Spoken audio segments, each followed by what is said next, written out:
అందరికి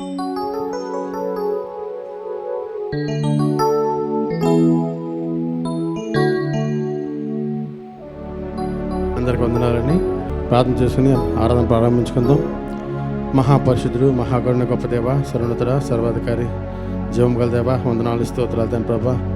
గడిచిన కాలం అంతా నీ దయగల హస్తాల కింద తండ్రి ప్రభా మమ్మల్ని అందరినీ సజీవంగా ఉంచి అనుక్షణము తండ్రి ప్రభా మీ కాపుదలు మాకు దయచేస్తూ ప్రభా, ఏ సమయానికి ఏది అవసరమో తండ్రి ప్రభా మాకు దయచేస్తూ మమ్మల్ని నడిపిస్తున్నాను. నీకు వందనాలు చెల్లిస్తున్నాను తండ్రి ప్రభా. ఈ ప్రత్యేకమైన ఆరాధనలో పాటలు పాడుతున్నాగా ప్రభా, నీ నా మహిమగా మనం వాడుకోండి తండ్రి ప్రభా. దేవదాసునప్పుడు మాట్లాడుతున్నాగా మాకు ఏమంటే అవసరమో తండ్రి ప్రభా మాకు దయచేసి మాతో సూటిగా మాట్లాడి మమ్మల్ని సరి చేసుకోవడానికి మరొక సమయం మాకు దయచేసినందుకు వందనాలు చెల్లిస్తున్నాను తండ్రి ప్రభా. నీ మాట కొరకు ప్రభా వెనగల చెవులు గ్రహించే మనసు మాకు దయచేసి ప్రభా, అనాలోచన లేకుండా తండ్రి ప్రభా శ్రద్ధగా నీ మాట వినే భాగ్యం మాకు దయచేసి నడిపించమని యేసుక్రీస్తు పరిశుద్ధ నామమున అడిగి పెట్టుకొని చిన్నాం తండ్రి, ఆమేన్. అందరికి వందనాలండి. పాటలు పాడుకుంటే ఏ నామం మహిమపరుచుకుందాం. పెద్ద పాటలు పుస్తకం నుంచి 643 నెంబర్ పాట పాడుకుందాం.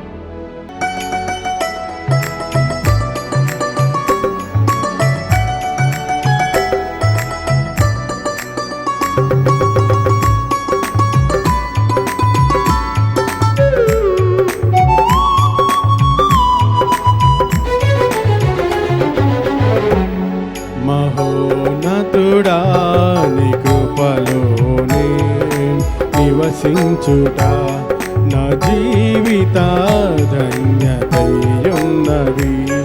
మహోన్నతుడా నీ కృపలో నేను నివసించుట, మహోన్నతుడా నీ కృపలో నేను నివసించుట నా జీవిత ధన్యతయున్నది, నా జీవిత ధన్యతయున్నది.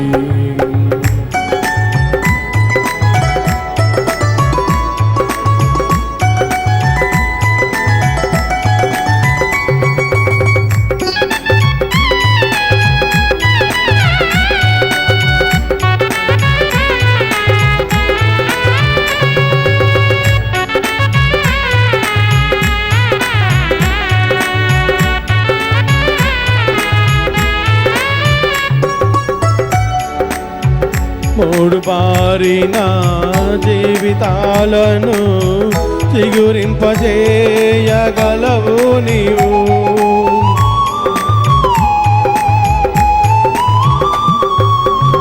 మూడు బారిన జీవితాలను చిగురింపజేయగలవు నీవు. మారానుభవం మధురముగా మార్చగలవు నీవు, మారానుభవం మధురముగా మార్చగలవు నీవు. మహోన్నతుడా నీ కృపలోనే నివసించుట నా జీవిత ధన్యతయున్నది.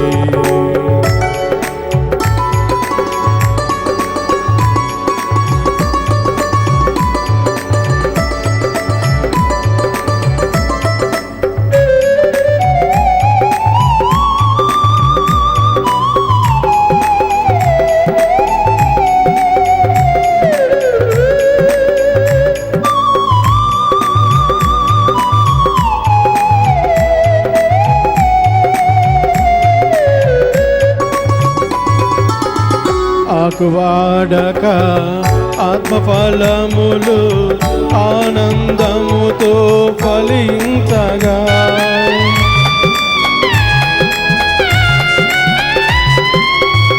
ఆకువాడక ఆత్మఫలములు ఆనందముతో ఫలించగా, జీవజలములా ఊటయైనా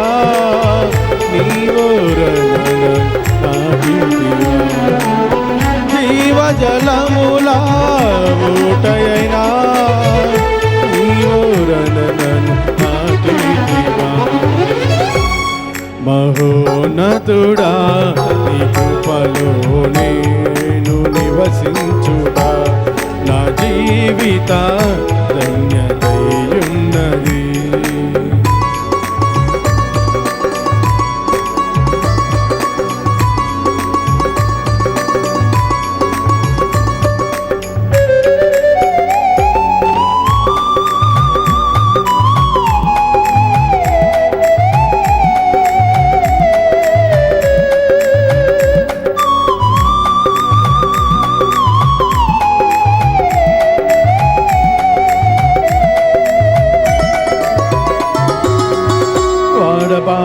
బారని శ్వాసము నాకై పరమందు దాచియుంచితివా.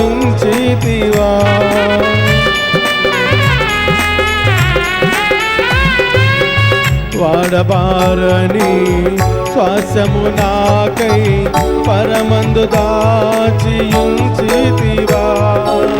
వాగ్దాన ఫలము అనుభవింపా నీ కృపతో నన్ను పిలచితివా. వాగ్దాన ఫలము అనుభవింపా నీ కృపతో నన్ను పిలచితివా. మహోన్నతుడా నీ కృపలోనే నివసించుట నా జీవిత ధన్యతయున్నది. మహోన్నతుడా నీ కృపలో నేను నివసించుట. మహోన్నతుడా నీ కృపలో నేను నివసించుట నా జీవిత ధన్యతయున్నది. నా జీవిత ధన్యతయున్నది. నా జీవిత ధన్యతయున్నది.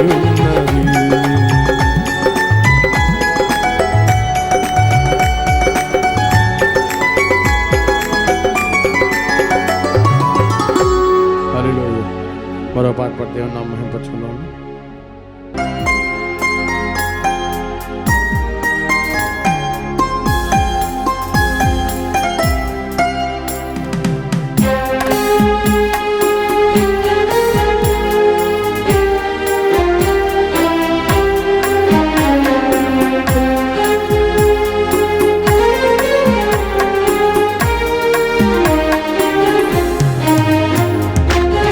చుందును నీ సన్నిధిలో దేవా ప్రతిదినం. ధ్యానింతును నీ వాక్యమును దేవా ప్రతిక్షణం. కూర్చుందును నీ సన్నిధిలో దేవా ప్రతిదినం. ధ్యానింతును నీ వాక్యమును దేవా ప్రతిక్షణం. నిరంతరం నీ నామమునే గానము చేసేదను. ప్రతిక్షణం నీ సన్నిధినే అనుభవించెదను. కూర్చుందును నీ సన్నిధిలో దేవా ప్రతిదినం. ధ్యానింతును నీ వాక్యమును దేవా ప్రతిక్షణం.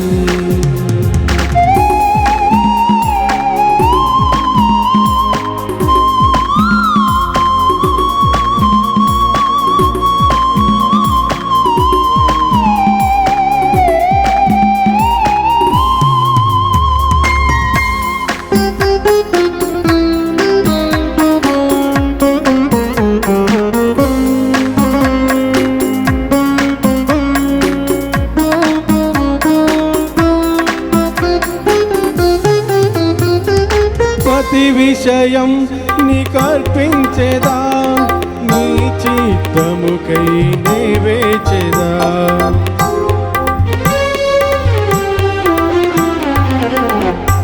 ప్రతి విషయం నీకర్పించేదా, నీ చిత్తముకై నివేచెదా. నీ స్తుతినే పొంది నీ సాగిరా, నీ స్తుతినే పొంది నీ సాగిరా.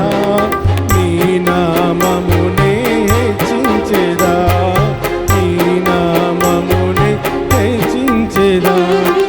అతిశయము నీవే, ఆశయము నీవే, ఆనందము నీవే, నా ఆధారం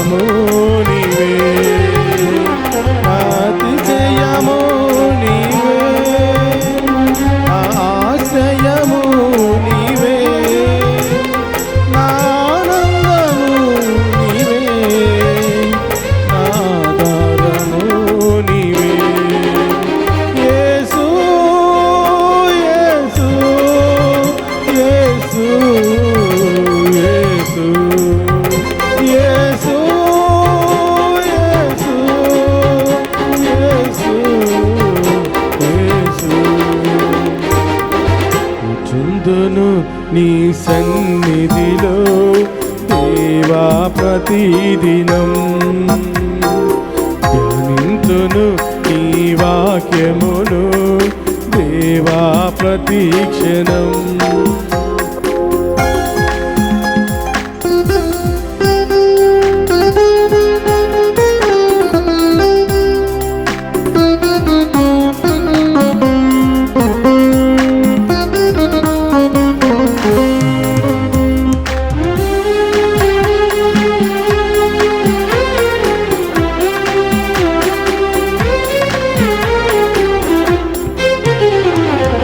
ప్రతిదినము నీ ముఖ కాంతితో నా హృదయ దీపం వెలిగించేదా.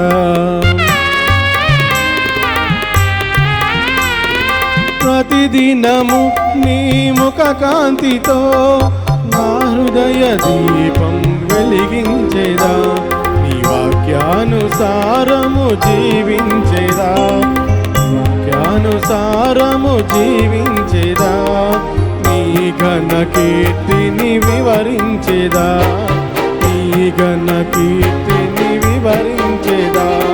నా దుర్గము నీవే, నా ధ్వజము నీవే, నా ధైర్యము నీవే, నా దర్శనము నీవే, నా దుర్గము నీవే, నా ధ్వజము నీవే, నా ధైర్యము నీవే, నా దర్శనము నీవే. యేసు యేసు యేసు యేసు యేసు యేసు యేసు. కూర్చుందును నీ సన్నిధిలో దేవా ప్రతిదినం. ధ్యానింతును నీ వాక్యమును దేవా ప్రతిక్షణం. కూర్చుందును నీ సన్నిధిలో దేవా ప్రతిదినం.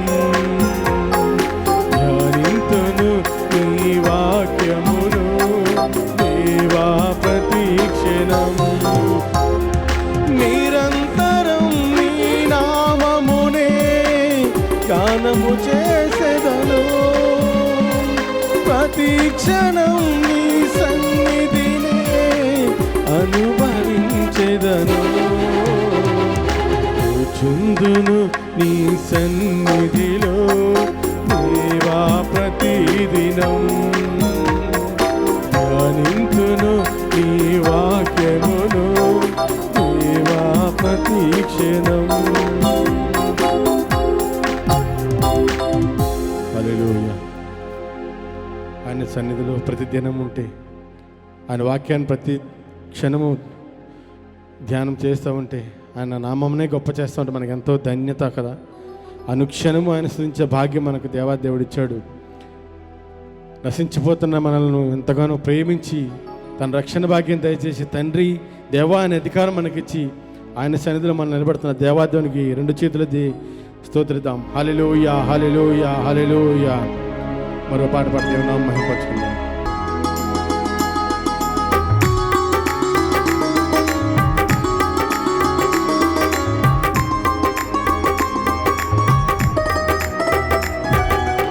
కమనీయుడా కల్మషరహితుడా,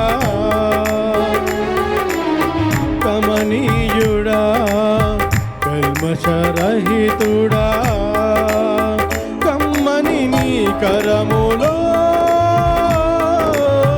కలకాలముండాలని, కమ్మని నీ కరములో కలకాలముండాలని, స్తుతించుచు కనపరచుచు యాత్రలు సాగాలని, స్తుతించుచు కనపరచుచు యాత్రలు కమనీయుడా కల్మషరహితుడా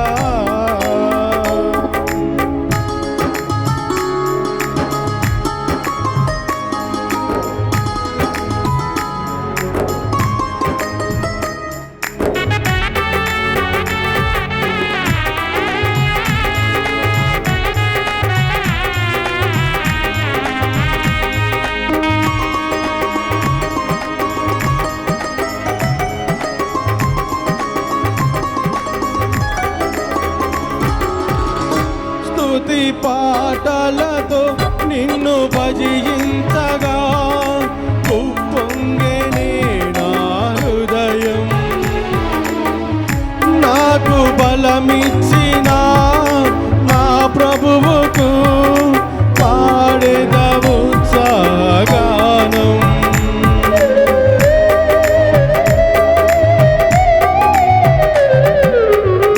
స్తుతి పాటలతో నిన్ను భజించగా ఉప్పొంగెనే నా హృదయం. నాకు బలమిచ్చిన నా ప్రభువును పాడెద ఉత్సాహగానం. పాట ఉన్నంత కాలం ప్రాణమున్నంత కాలం పాట ఉన్నంత కాలం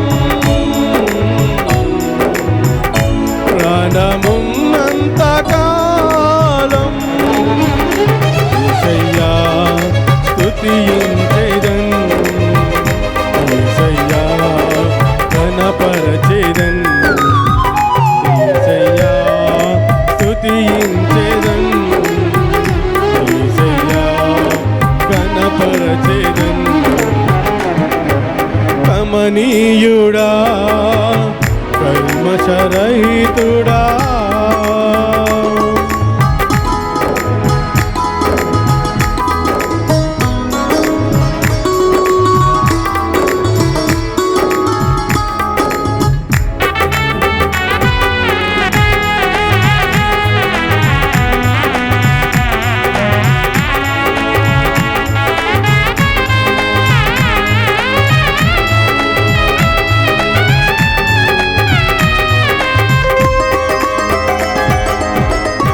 అనుక్షణము నన్ను కాపాడుచున్న నా ప్రభువుతోనే ఈ పయనం.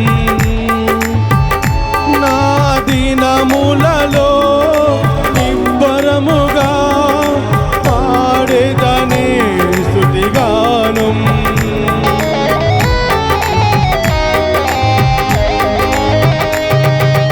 అనుక్షణము నన్ను కాపాడుచున్న నా ప్రభువుతోనే ఈ పయనం. నా దినములలో నిబ్బరముగా పాడెద స్తుతిగానం. పాట ఉన్నంత కాలం ప్రాణమున్నంత కాలం పాట ఉన్నంత కాలం ప్రాణమున్నంత కాలం యేసయ్యా స్తుతించెదన్. యేసయ్యా ఘనపరచెదన్. యేసయ్యా స్తుతించెదన్. యేసయ్యా ఘనపరచెదన్. కమనీయుడా కల్మషరహితుడా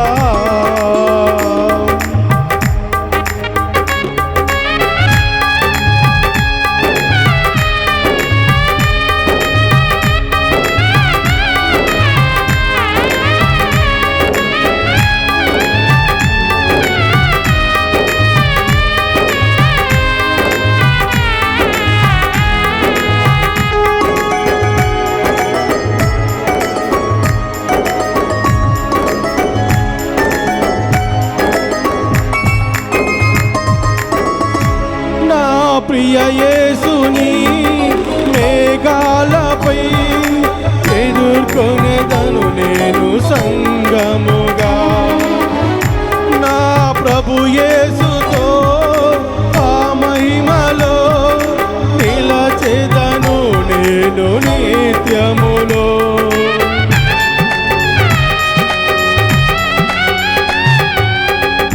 నా ప్రియ యేసుని మేఘాలపై ఎదుర్కొనేదను నేను సంగముగా నా ప్రభు యేసుతో ఆ మహిమలో నిలచెదను నేను నిత్యములో. పరిశుద్ధులతో ఆరాధించెదను పరిశుద్ధులతో ఆరాధించెదను. యేసయ్యా స్తుతించెదను యేసయ్యా ఘనపరచెదను యేసయ్యా స్తుతించెదను యేసయ్యా ఘనపరచెదను. కమనీయుడా కల్మషరహితుడా కమ్మని నీ కరములో కలకాలముండాలని కమ్మని నీ కరములో కలకాలముండాలని స్తుతించుచు ఘనపరచుచు యాత్రలో సాగాలని స్తుతించుచు ఘనపరచుచు యాత్రలో సాగాలని. రమణీయుడా కల్మషరహితుడా హల్లెలూయా. ఆయన సన్నిధిలో ఆయన చేతుల కింద ఆయన కలకాలం మనం ఉంటే ఎంతో సంతోషం కదా. అనుక్షణం ఆయన స్తుతించు గణపరుస్తూ ఆయన బాటలో ప్రయాణిస్తూ నశించిపోతున్న వారిని వెదకి రక్షించడానికి దేవుడు మనకిచ్చిన గొప్ప రక్షణ కదా. అనేక మంది నశించిపోతున్నారు. బయట చూస్తే బహుభయంకరంగా ఉంది. సువార్త చెప్పలేని స్థితిలో ఉన్నప్పటికీ కూడా దేవుడి లైవ్ ద్వారా అనేక మంది దర్శిస్తున్నందుకు దేవాదేవానికి వందనాలు చెల్లిద్దాం. హల్లెలూయా హల్లెలూయా. మరో పాట పాడి దేవుని నామం మహిమపరచుకుందామని.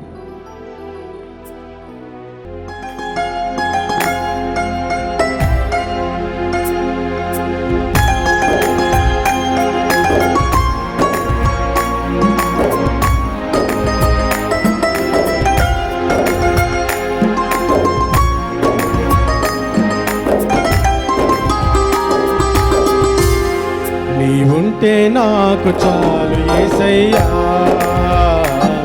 నీ వెంటే నేను ఉంటాను యేసయ్యా. నీవుంటే నాకు చాలు యేసయ్యా నీ వెంటే నేను ఉంటాను యేసయ్యా.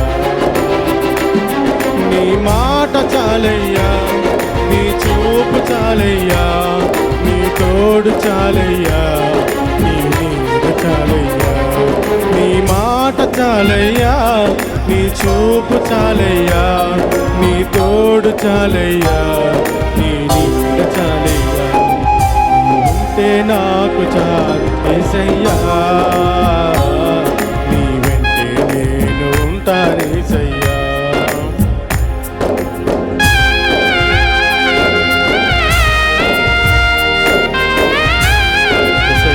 ఆయన ఉంటే చాలు కదండి. ఆయన మాట చదివిస్తే చాలు. ఆయన చూపు ఒక్కసారి మనం చూస్తే చాలు. ఏదైనా సరే అపవాది క్రియైనా సరే ఎన్ని ఇబ్బందులు ఉన్నప్పటికీ కూడా ఆయన ఒక మాట చదివిస్తే చాలు. అన్నీ మనం విడుదల పొందుకుంటూ ఉంటాం కదా.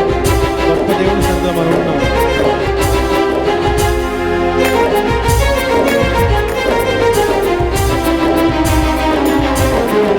ఎన్ని బాధలున్నాను ఇబ్బందులైనాను ఎంత కష్టమొచ్చినా నిష్ఠురమైనను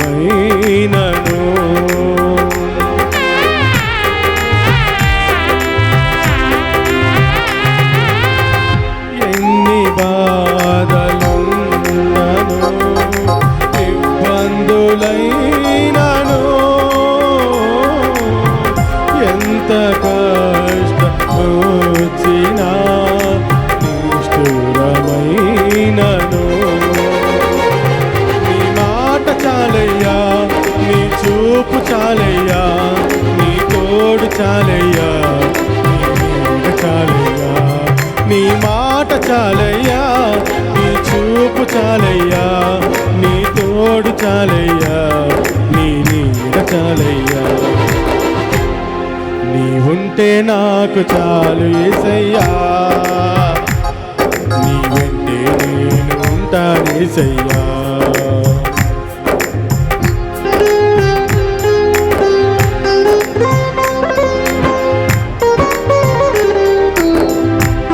బ్రతికే భారమైన ఎటుపోవాలో తెలుసులో ఉన్నప్పటికి కూడా, ఎన్ని ఇబ్బందులు ఉన్నప్పుడు కూడా, ఆశలు అన్నీ అనగారిపోయినప్పుడు కూడా దేవుని వైపు చూసి ఆయన పాదాల చెంత మోకరించి, తండ్రి నేనున్న స్థితిని సమస్తం నెరిగిన దేవుడు ఆయన పాదాల చెంత ఒక్క మాట చదివిస్తే అన్నీ తీరిపోతాయి. అటువంటి గొప్ప దేవుడి దేవాది దేవుని సన్నిధిలో మనం ఉన్నాం. అందరూ సంతోషంగా చప్పట్లు కొట్టి దేవుని మహిమపరుచుకుందాం.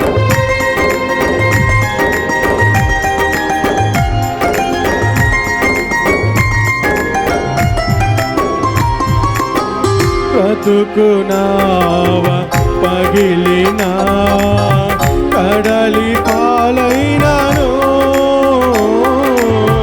అలలు ముంచి వేసిన ఆశలు అనగారినా.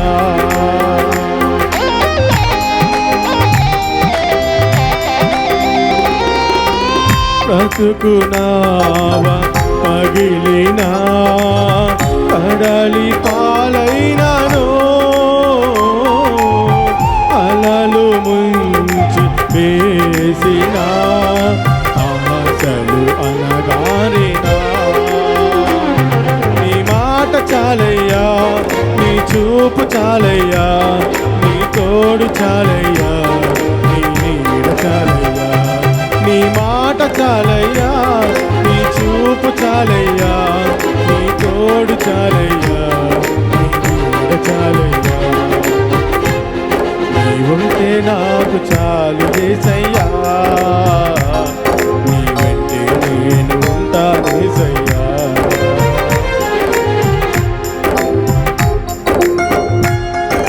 ఆస్తులన్నీ పోయినా అనాథగా ఉన్నప్పుడు కూడా, అయిన వారందరూ విడిచిపెట్టి వెళ్ళిన, ఆరోగ్యం అంతా పాడైనప్పటికీ కూడా దేవుడు ఉన్నాడు. ఆయన మనల్ని అనుక్షణము చూస్తూనే ఉన్నాడు. మన బలపరిచే దేవుడు. వీరుడు మొరపెట్టినప్పుడు ఆలకిస్తానని సెలవిచ్చిన దేవుని సన్నిధిలో మనం ఉండగా, ఎన్నటికీ మన ఎదురు చూడవలసిన ధైర్యంగా ఆయన సన్నిధి ఉండి, ఆయన అడిగినప్పుడు మన సమస్తం సమకూర్చే దేవుడు. ఆయన అడిగి పొందుకుందాం. తప్పని కూడా దేవుడు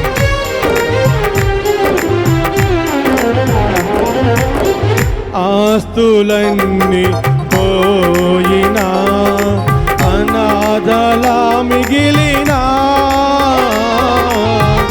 ఆప్తులే విడనాడినా ఆరోగ్యం క్షీణించినా.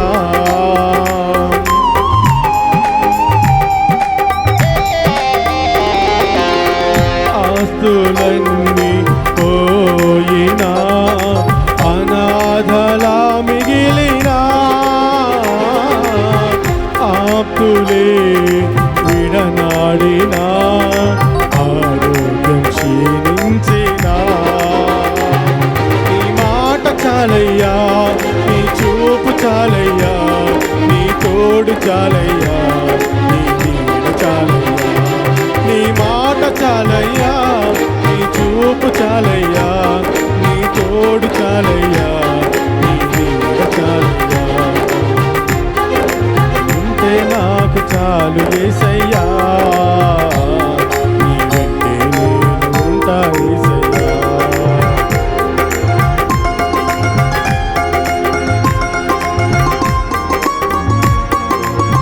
ఆయన సన్నిధిలో మనం ఉంటే మనకేది అసాధ్యం కాదు. ఆయన కృపతో మనకున్నప్పుడు ఏది కాదుల సమానం. ఆయన సన్నిధిలో మనం ఉన్నప్పుడు ఆయన మన అన్ని చూసిన దేవుడు. తప్పకుండా దేవుని నామమున మహిమపరుస్తున్నాం.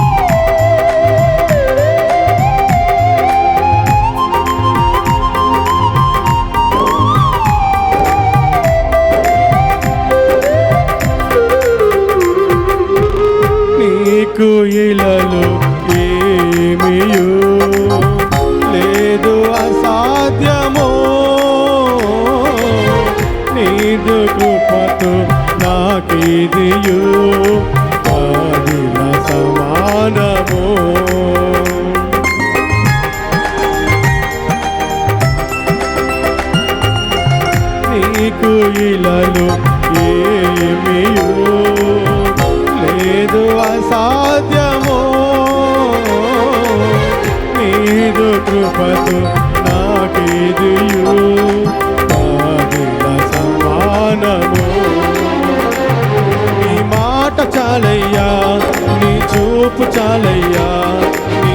తోడు చాలయ్యా, నీ నీడ చాలయ్యా, నీ మాట చాలయ్యా, నీ చూపు చాలయ్యా, నీ తోడు చాలయ్యా, నీ నీడ చాలయ్యా.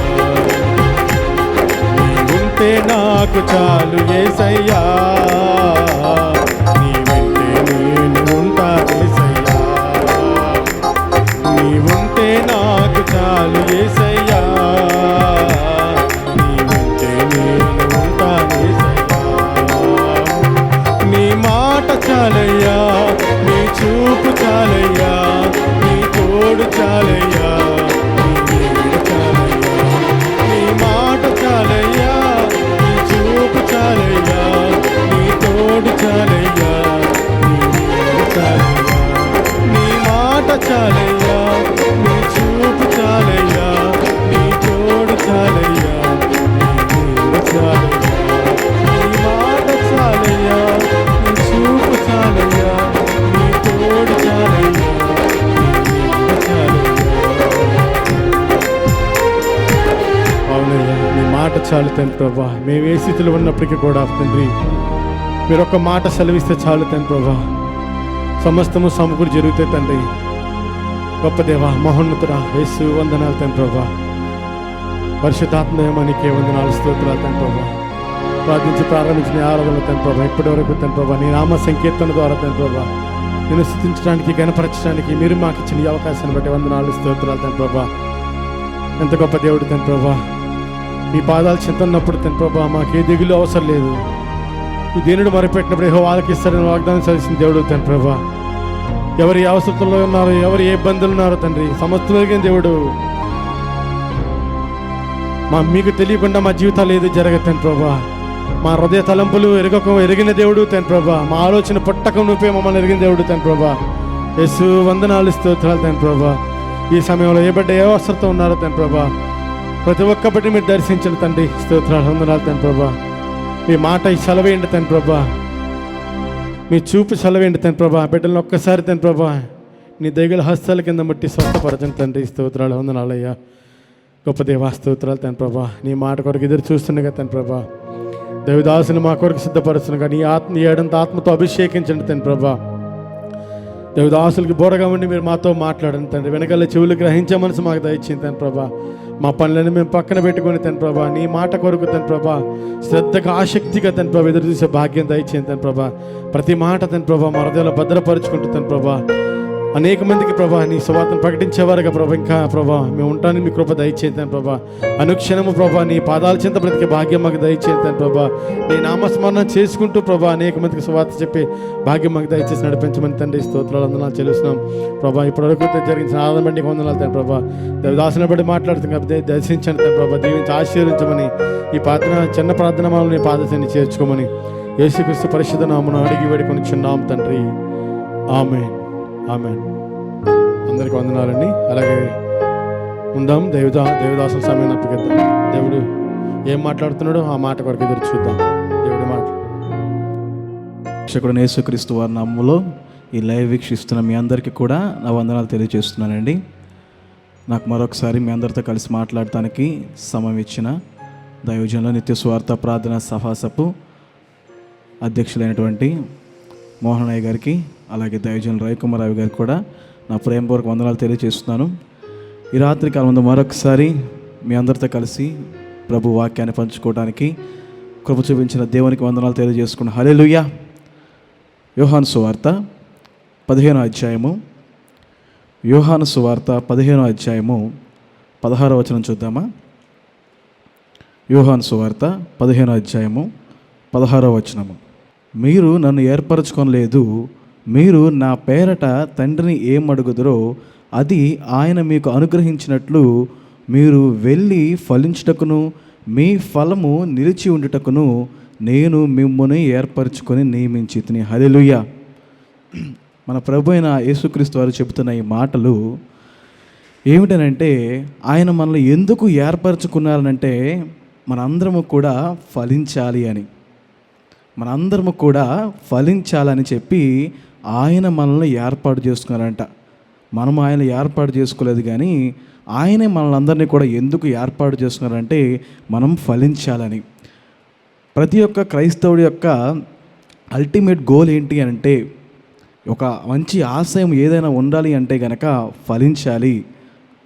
ఆదిలోనే దేవాది దేవుడు ఈ లోకాన్ని సృష్టించినప్పుడు ఆదాము అవ్వల పైన ఆయన ఇచ్చిన ఆశీర్వాదం ఏంటంటే, మీరు ఫలించండి.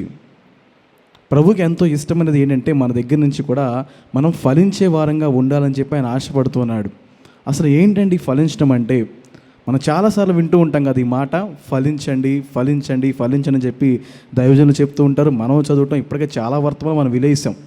ఫలించండి అంటే ఏంటి మనందరికీ తెలిసిందేనండి. ఇప్పుడు ఒక చిన్న మొక్క ఉందనుకోండి, ఆ మొక్కను కనుక మనం పాతి పెట్టినప్పుడు ఆ మొక్క అలాగే ఉండిపోతుంది అనుకోండి. రోజులు గడిచిపోతున్నా, సంవత్సరాలు గడిచిపోతున్నా ఆ మొక్క ఎటువంటి ప్రయోజనం లేకుండా, అది చెట్టుగా మారకుండా, దాని దగ్గర నుంచి రావాల్సిన ఫలాలు రాకుండా, లేదా అది పూల చెట్టు అయితే ఆ పూలు రాకుండా అది అలాగే ఉండిపోతుందంటే కనుక అది ఫలిస్తున్నట్లా?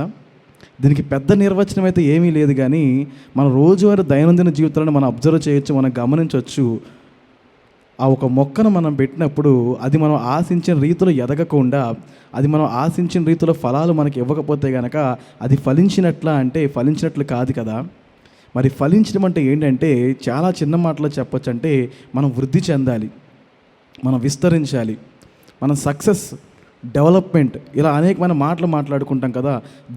దినదినాభివృద్ధి మనం చెందుతూ ఉండాలి. డైలీ లైఫ్లో మనకు ప్రోగ్రెస్ అనేది కనిపించాలి. ఎక్కడేసావురా గొంగలంటే అక్కడే ఉందరా కంబలంటే ఒక బాధ. కానీ మన జీవితంలో రోజు రోజుకి కూడా ఒక్కొక్క అడుగు కూడా ముందుకు మనం సాగుతున్నట్లుగా ఉండాలి. ఒక స్థిరమైన అభివృద్ధి అనేది మన జీవితంలో కనిపిస్తూ ఉండాలనేదే మన ప్రభు కూడా ఆశిస్తూ ఉంటాడు. ఎక్కడ మన విశ్వాస జీవితం ప్రారంభించబడిందో, ఎక్కడ మన ప్రార్థనా జీవితం ప్రారంభించబడిందో, ఎక్కడ మన సాక్ష్య జీవితం, ఆధ్యాత్మిక జీవితం ప్రారంభించబడిందో అక్కడే ఆ మూలపాటలో మనం ఆగిపోవటం మన ప్రభు చిత్తం కాదు. కానీ బలమైన ఆహారాన్ని తీసుకుంటున్న వారు అని మనం ఉండాలని చెప్పి ప్రభు ఆశిస్తున్నాడు. మనందరం కూడా ఫలించాలని కోరుకుంటున్నాడు. ఆయన మనల్ని ఏర్పాటు చేసుకుంది మనం ఫలించాలని. రెండవదిగా మన పైన ఆయన ఇచ్చిన దీవెన ఏంటో కూడా తెలుసా? మనం ఫలించాలని. మన పితరులైన అబ్రహాము, ఇస్సాకు, యాకోబులకు కూడా ఆయన ఇస్తున్న దీవెనలు చూద్దామా? ఆదికాండము 17వ అధ్యాయము 6వ వచనం చూద్దాం. ఆదికాండం 17వ అధ్యాయము 6వ వచనము. నీకు అత్యధికముగా సంతాన వృద్ధి కలుగుజేసి నీలో నుండి జనములు వచ్చినట్లు నియమించదును, రాజులు నీలో నుండి వచ్చెదరు. హల్లెలూయా. ఈ మాట అబ్రహాంతో చెప్తున్నాడు. అత్యధికముగా నిన్ను ఆశీర్వదిస్తాను, నీకు సంతాన వృద్ధి కలుగు చేస్తాను. ఇంగ్లీష్ బైబుల్ ఏముంటుందంటే, I will make you fruitful. నీలో నుంచి రాజులు వస్తారు. నువ్వు ఒక్కడివి కాదు, కానీ నువ్వు అనేక మందికి తండ్రిగా పిలువబడతావు. ఒక జనాంగమే నీలో నుంచి వస్తుంది, వృద్ధి చెందుతూ ఉంటావు. నువ్వు ఒక్కడివి కాదు అని చెప్తున్నాడు. అలాగే ఇస్సాకు గారికి ఇచ్చిన ఆశీర్వాదం మనం చూద్దాం. ఆదికాండం 26వ అధ్యాయము, అదే ఆదికాండం 26వ అధ్యాయము 22వ వచనం చూద్దాం. ఇస్సాకుతో ఏమంటున్నారు? అతడు అక్కడి నుండి వెళ్ళి మరొక బ్రావిని త్రవ్వించెను, దాని విషయమై వారు జగడమాడలేదు కనుక అతడు, ఇప్పుడు మనకు యెహోవా ఎడమ కలగజేసి ఉన్నాడు గనక ఈ దేశమునందు అభివృద్ధి పొందుదమనుకుని దానికి రహేబోత్ అని పేరు పెట్టను. హల్లెలూయా. ఈ దేశమందు ఏం చెందుదాం అనుకున్నాడంట? అభివృద్ధి చెందుదాం అనుకున్నాడంట. హల్లెలూయా. ఇస్సాకు కూడా అభివృద్ధి చెందాలని చెప్పి దేవుడు ఆశీర్వదించాడు. అలాగే మన పితరుడైన యాకోబుకు కూడా ఆయన గొప్ప ఆశీర్వాదం ఇచ్చాడు. ఆదికాండము 35వ అధ్యాయము, ఆదికాండం 35వ అధ్యాయము 11వ వచనం. ఆదికాండం 35వ అధ్యాయము 11వ వచనం. మరియు దేవుడు, నేను సర్వశక్తి గల దేవుణ్ణు, నీవు ఫలించి అభివృద్ధి పొందుము. హల్లెలూయా. మన ప్రభు మనల్ని ఏర్పాటు చేసుకుని మనం ఫలించాలని.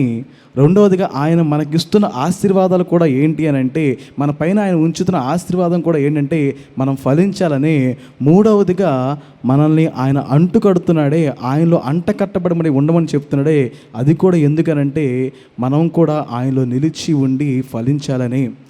యోహాను సువార్తలో ఆయన చెప్తాడు కదా, నేను నిజమైన ద్రాక్షవల్లిని, మీరేంటంట ఆ తీగల వలె నాలో అంటుకట్టి ఉండి ఫలించాలంట. ఆయన మనల్ని ఏర్పాటు చేసుకున్నాడు ఫలించాలని, మనల్ని పైన దీవెనలు ఇస్తున్నాడు ఫలించాలని, అంటుకట్టాడు దేనికనంటే ఫలించాలని.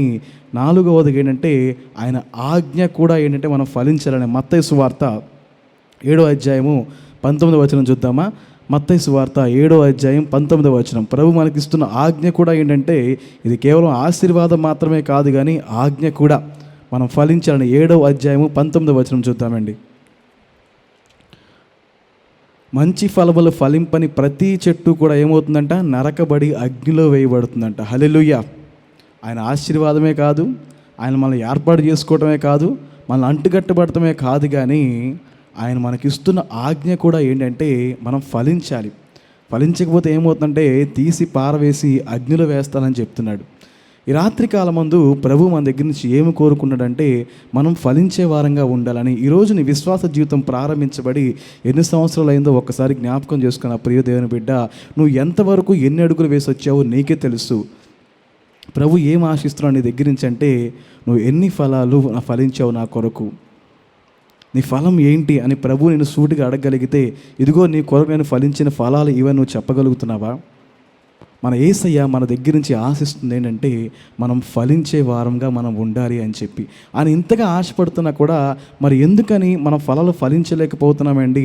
ఫలించడం ఎందుకు అంత కష్టంగా మారిపోతుందంటే ఆదికాండము 49వ అధ్యాయము 22వ వచనంలో ఒక వ్యక్తి మనకు కనబడతాడు. యోసేపు ఫలించడి కొమ్మ, ఊట యొద్ద ఫలించడి కొమ్మ, దాని రెమ్మలంట గోడ మీదకు ఎక్కి వ్యాపించును. హల్లెలూయా. యోసేపు ఎలాంటి వాడంటే అతడు ఫలించడి కొమ్మంట. ఫలించడి కొమ్మగా యోసేపు ఉన్నాడు. అతని రెమ్మలు ఎక్కడికి వెళ్ళినాయంటే గోడల మీదకి పైకి ఎక్కి కూడా అటు వ్యాపిస్తున్నాయి. చూడండి, ఫలిస్తున్నప్పుడు యోసేపుకి అనుకూలమైన పరిస్థితులు లేవు.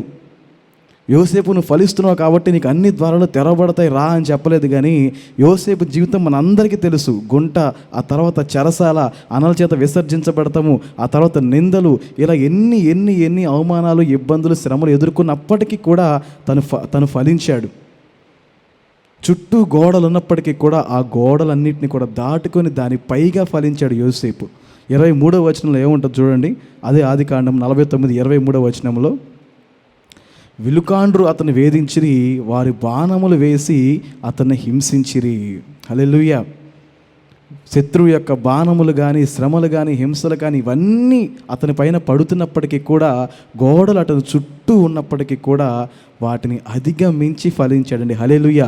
ఈరోజు నీ జీవితము, నా జీవితము ఫలించాలని దేవుని ఆశ. కానీ మనం ఫలించడానికి అనుకూలమైన పరిస్థితులు లేకపోయినప్పటికీ కూడా మనం కొన్ని గోడలు ఎక్కవలసిన వారమై ఉన్నాము. కొన్ని సవాళ్ళను అధిగమించి వాటి పైకి ఎక్కి మనం ఫలించవలసిన వారమై ఉన్నాము. హల్లెలూయా. చూద్దామా, 3 విషయాలు చెప్తాను. మనం ఫలించడానికి ఆటంకాలుగా, అడ్డుబండలుగా, హర్డిల్స్ అంటారు చూసారా? ఈ కొంతమంది పరిగెడతా ఉంటారు, అథ్లెటిక్స్, వాళ్ళు పరిగెడుతున్నప్పుడు కొన్ని హర్డిల్స్ పెడతారు. అవి దాటుకుని వెళ్తేనే వాళ్ళు విజయాన్ని సాధించినట్టమంట. మన జీవితంలో కూడా మనం ఫలించాలంటే పరిస్థితులు అన్నీ కూడా అనుకూలంగా ఉండవు, కానీ ఈ అననుకూలమైన పరిస్థితులు కూడా ఎలాగ ఆ గోడలు పైకి కూడా ఎక్కి వ్యాపించి యోసేపులాగా మనం ఫలించాలి అనేది ఈ రాత్రికాలం మనం చూద్దాము. మనకు ఎదురయ్యే ఆ ఆటంకాలు ఏంటి, ఆ అడ్డుబండలు ఏంటో మనం చూద్దామా. మొట్టమొదటిగా మార్కు సువార్త 4వ అధ్యాయము 7వ వచనం మనం చూద్దాం. కొన్ని ముళ్ళ పొదల్లో పడెను, ముళ్ళ పొదలు ఎదిగి వాటిని అణిచివేసిన గనక అవి ఫలింపలేదు. హల్లెలూయా. ఇది అందరికీ తెలిసిన ఉపమానమే. మన ప్రభు ఈ లోకంలో పరిచయం చేస్తున్నప్పుడు అక్కడ ఉన్న కొంతమంది వ్యక్తులతో మాట్లాడుతూ చెప్తున్నాడు. విత్తువాడి ఉపమానం చెప్పాడు కదా. విత్తువాడంట విత్తనాలు విత్తుకుంటూ వెళ్ళిపోతున్నాడు. కొన్నేమో త్రోవ పక్కన పడ్డాయి, కొన్ని ఏమో ముళ్ళ పొదలు పడ్డాయి, కొన్ని రాతి నీళ్ళ పడ్డాయి, కొన్ని ఏమో మంచి నీళ్ళ పడ్డాయి అని చెప్పి ఇలాగ ఆయన ఉపమానం చెప్పుకుంటూ వెళ్ళిపోతున్నప్పుడు ఆ తర్వాత శిష్యులు వచ్చి ఆయన అడిగారు, అయ్యా ఈ ఉపమానం ఏంటి, దీని సంగతి ఏంటో మాకు చెప్పన్నప్పుడు ఆయన వాళ్ళకి వివరిస్తూ చెప్తున్నాడు కదా ఈ మాట. ఆ మిగతా 3 నెలల గురించి కాదు, కానీ ఈ ముళ్ళ పొదల గురించి ఆయన మాట్లాడుతున్నాడు. మనందరికీ తెలుసు. దీని వివరణ కనుక లూకాసు వార్త 8వ అధ్యాయం 14వ వచనంలో మనం చూడొచ్చు. లూకాసు వార్త 8వ అధ్యాయం 14వ వచనంలో ఈ విత్తనం అనేది దేవుని వాక్యము. ఈ విత్తనం అనేది దేవుని వాక్యము. మరి ఆ నేల ఏంటిది అని అంటే ఆ మనిషి యొక్క హృదయం. నేల మనిషి యొక్క హృదయము, విత్తువాడు దేవుడు. మనందరికీ తెలిసిందే కదా. విత్తనం అనేదేమో దేవుని వాక్యము, విత్తువాడు దేవుడు, ఈ నేల మనిషి యొక్క హృదయము. మరి ఈ ముళ్ళ పొదలని ఏంటంటే కనుక ఇప్పుడు చూద్దాం. 8వ అధ్యాయం 14వ వచనంలో ఈ ముళ్ళ పొదలు ఏంటివి? ముళ్ళ పొదల్లో పడిన విత్తనమును పోలివారు ఎవరనగా, విని కాలము గడిచిన కొలది ఈ జీవన సంబంధమైన విచారముల చేతను ధనభోగముల చేతను అణిచివేయబడి పరిపక్వముగా ఫలింపని వారు. మళ్ళీ చెబుతున్నాను, జీవన సంబంధమైన విచారములు ధనభోగములు. హల్లెలూయా. చూడండి, ఆయన ఇస్తున్నాడు వివరణ. బాబు, విత్తనము చాలా శక్తివంతమైనది, విత్తేవాడు దేవుడు. అది ఎంత శక్తివంతమైందంటే దేవుని మాట. ఒక చోట ఆయన రాస్తూ ఉంటాడు, దేవుని మాట అంట ఈ లోకానికి పంపబడినప్పుడు వర్షం ఎలా అయితే ఈ లోకానికి పంపబడుతుందో, ఈ భూమి మీదకి పంపబడుతుందో, పంపబడిన తర్వాత దాని పని అది చేసుకుని ఏంటంటే, ఏ భూమి అయితే ఎక్కడైతే ఆ భూమి గట్టిగా ఉందో ఆ నేల వ్యవసాయానికి అనుకూలంగా మార్చడానికి వర్షం ఎలా అయితే పంపబడుతుందో, అలాగే దేవుని మాట కూడా తన చిత్తాన్ని జరిగించుకోవడానికి ఈ లోకానికి పంపబడుతుంది. ఏ మనిషిని సంధించాలో, ఏ మనిషి జీవితంలో మార్పు తీసుకురావాలో తన చిత్తాన్ని సంధించడానికే ఈ లోకానికి పంపబడుతుంది దేవుని మాట. అంత శక్తివంతమైన దేవుని మాట కదా. అది ఎంత శక్తివంతమైనదంటే ఈ సమస్త సృష్టిని కూడా సృజించిన మాట అది. అంతేకాదు కానీ ఎండిన ఎముకలు చచ్చిపోయి ఆ కుళ్ళు లోయలో ఉన్నప్పుడు ఆ ఎండిన ఎముకలు కూడా ఒక్క మాట సెలవుగానే జీవం తెచ్చుకుని ఒక సైన్యంలాగా మారిపోయాయి. ఎప్పుడంటే ఈ మాట సెలవిచ్చబడినప్పుడే. మనం చూస్తూ ఉంటాం సువార్తలో ఒక శతాధిపతి ఏమంటాడంటే, అయ్యా నువ్వు రావక్కర్లేదు కానీ నువ్వు ఒక్క మాట సెలవిస్తే చాలు, రోగి అయిన నా దాసుడు బాగుపడతాడు అని. దేవుని మాటకి ఎంత శక్తి ఉందంటే అది సృజించగలదు. అది చనిపోయిన వాటిని కూడా తిరిగి లేపి ఒక సైన్యం, మహాసైన్యంగా మార్చగలదు. ఆయన తన వాక్కును పంపి వారి బాగు చేసిను. ఆయన వాక్కులో ఎంత శక్తి ఉందో చూడండి. అంతేకాదు కానీ అది మన పాపములన్నింటినీ కూడా శుద్ధి చేయగలదు, మనల్ని పరిశుద్ధపరచగలిగింది దేవుని మాట. చాలాసార్లు ఈ దేవుని వాక్యాన్ని ఖడ్గముతో కూడా మనం పోలుస్తాం. మన విరోధి అయిన అపవాది ఎదిరించడానికి ఖడ్గముగా యేసు ప్రభుని లోకంలో అపవాది శోధించడానికి వచ్చినప్పుడు మనందరం చెప్తాం కదా, ఆయన దేనితో ఎదిరించాడంటే దేవుని వాక్యముని వాడాడు. దేవుని వాక్యమును తన హృదయంలో భద్రం చేసుకున్నాడు కాబట్టి అపవాది ఆయన ఏమీ చేయలేకపోయింది. ఆయన శోధించినా కూడా ఆ శోధనకు లొంగలేకపోయాడంటే దేవుని వాక్యం అనే ఖడ్గం ఆయన వాడాడని చెప్తాం. అంటే ఇంత శక్తివంతమైన దేవుని మాట కూడా ఒక హృదయంలో ఫలించలేకపోవడానికి గల కారణం ఏమిటనంటే, ఆ ముళ్ళ పొదలు అణిచివేయగలంత శక్తి ఎందుకు ఆ ముళ్ళ పొదలకు వచ్చిందంటే గనక, మొట్టమొదటి ఆటంకం ఏంటంటే ఈ ముళ్ళ పొదలు ఏంటో చూసాం కదా, ఈ జీవన సంబంధమైన విచారములు ధనభోగాలు. ఎంత శక్తివంతమైన దేవుని మాట నీకు పంపబడినప్పటికీ కూడా ఆ మాట పైన నీ దృష్టి లేకపోవటం వల్ల, ఆ మాట నీ హృదయంలోనికి తీసుకులేకపోవటం వల్ల, ఆ మాట ఎంత శక్తివంతమైందో, ఎన్ని కార్యాలు ఎన్ని క్రియలు జరిగిస్తుందో మనం విన్నాం కదా. కానీ అటువంటి మాట నీ హృదయంలో ఎందుకు కార్యం చేయలేకపోతుందంటే, ఏం పెరుగుతున్నాయి నీ హృదయంలో అంటే ముళ్ళ పొదలు. అది ఈ దేవుని మాటను అణిచివేస్తున్నాయి. చక్కగా కూర్చుని మందిరంలో కూర్చుంటావు, అందరిలాగానే చక్కగా బైబిల్ ముందేసుకుంటావు. కానీ ఇక్కడి నుంచి దేవుడి మాట ప్రకటిస్తబడుతున్నప్పుడు నీ ఆలోచనలు ఎక్కడెక్కడ భూసంచారం చేస్తూ ఉంటాయి. ఈ ఆరాధన అయిపోయిన తర్వాత నేను ఎక్కడికి వెళ్ళాలి, ఎవరిని కలవాలి, పలానా వాడికి డబ్బులు ఇచ్చాను కదా, ఇప్పుడు వెళ్ళి తీసుకోవాలి, పలానా వాడికి మాట ఇచ్చా వస్తానని చెప్పి అక్కడికి వెళ్ళి నేను వెళ్ళి కలవాలి అని చెప్పి, ఆరాధన అయిపోయిన తర్వాత విషయాలు ఏంటని చెప్పి ఆరాధనలో కూర్చునే నువ్వు ఆలోచిస్తూ ఉంటావు. ఏమండి, ఒక్క మాట సొలొమోను గురించి మనం చూసినప్పుడు, ఆ సొలొమోను ఎంతటి ఐశ్వర్యవంతుడంటే చాలా ఐశ్వర్యవంతుడు. తనకున్న ఆ భోజనపు కొలత మీరు చూస్తేనే, తను తినే భోజనాల కొలత చూస్తేనే, ఒక్క రోజు భోజనం కొలత కనుక మనం చదివితే ఆశ్చర్యపోతాం. అంటే ఒక్క మనిషి అంత తినడు. కానీ రాజుగారిన తర్వాత ఎంతమంది అతిథులు, ఎంతమంది వాళ్ళు వస్తూ ఉంటారు కదా, అంతమందికి విందు చేయాలంటే ఎంత డబ్బులు తన దగ్గర ఉండాలి. ఎంత ఐశ్వర్యవంతుడు సొలొమోను అంటే, అంత ఐశ్వర్యవంతుడు కూడా దేవుని సన్నిధి అనగానే మోకరించి ప్రార్థించేవాడండి. మోకరించి ఒక భయముతో, ఒక భక్తితో దేవుని సన్నిధిలో తగ్గించుకుని ఉండేవాడు. కానీ మనం ఏంటంటే, ఇక్కడి నుంచి దేవుని మాట ప్రకటించబడుతున్నా కూడా ఒక భయం లేని వారుగా మన మనసంతా కూడా శరీరం ఇక్కడ పెట్టేసి భూసంచారం చేస్తూ ఉంటుంది. అక్కడికి వెళ్ళి ఏం చేయాలి, ఇక్కడికి వెళ్ళి ఏం చేయాలి, ఈ వాక్యం ఎప్పుడైపోతే అయిపోయినమ్మటే నేను బండి వేసుకుని అక్కడికి వెళ్ళి పలానా వాడితో మాట్లాడాలి, పలానా విషయం తేల్చుకోవాలని చెప్పి ముందుగానే ప్లాన్స్. అంటే చర్చ్ అనేది, దేవుని మందిరం అనేది ఏమైపోయిందంటే, నువ్వు తర్వాత ఏం చేయాలో ప్లాన్స్ వేసుకోవడానికి ప్రశాంతంగా కూర్చుని ఆలోచించుకునే ఒక స్థలంగా మారిపోతుందేమో. దైవజనులు తాతయ్య గారు చెప్తూ ఉండేవాళ్ళు కదా ఈ మాట. ఏంటండి ఆలోచిస్తున్నారంటే, ఇంటి దగ్గర కూర ఉండొచ్చానయ్యా, అది మూత వేసానో లేదో, తాళం పెట్టొచ్చానో లేదా అని చెప్పి అంటూ ఉండేవాళ్ళంట. నిజంగా అలాగ ఆలోచిస్తారేమో. ఒక స్త్రీ ఇలా అనుకుంటుందేమో, ఒక అమ్మో ఇంటి దగ్గర చేపల కూర ఉండొచ్చాను, తలకాయ మాత్రం విడిగా తీసి ఒక చిన్న గిన్నెలో పెట్టి బీపురం కింద పెట్టొచ్చాను. మా ఆయనేమో చూస్తేనేమో ఇవాళ ఏంటి ఫస్ట్ ఆరాధనకి వెళ్ళిపోయాడు, ఎప్పుడు సెకండ్ ఆరాధనకి వెళ్ళేవాడు, కొంప తీసి నాకన్నా ముందు వెళ్ళిపోయాడు కాబట్టి ఈ ఆరాధన అవ్వకముందే ఆయన ఇంటికి వెళ్ళిపోయి అన్నం తినేస్తే నా తలకాయ మొక్క పోయిద్దేమో కదా చెప్పి అనుకుంటే, ఇక్కడి నుంచి దైవజనాలంట తలకాయ లేని వాళ్ళందరూ దేవుడికి స్తోత్రం చెప్పమన్నాను, కానీ ఆ ఒక్కటి మాత్రం హల్లెలూయా అందంట. ఇదేంటమ్మా నువ్వు హల్లెలూయా అన్నావంటే, మీరేదో తలకాయ అంటున్నారు కదా అంటే, మీరంతా ఆ తలకాయ గురించి కదా, నేను వేరే తలకాయ గురించి ఆలోచిస్తున్నాను అయ్యగారు అందంట.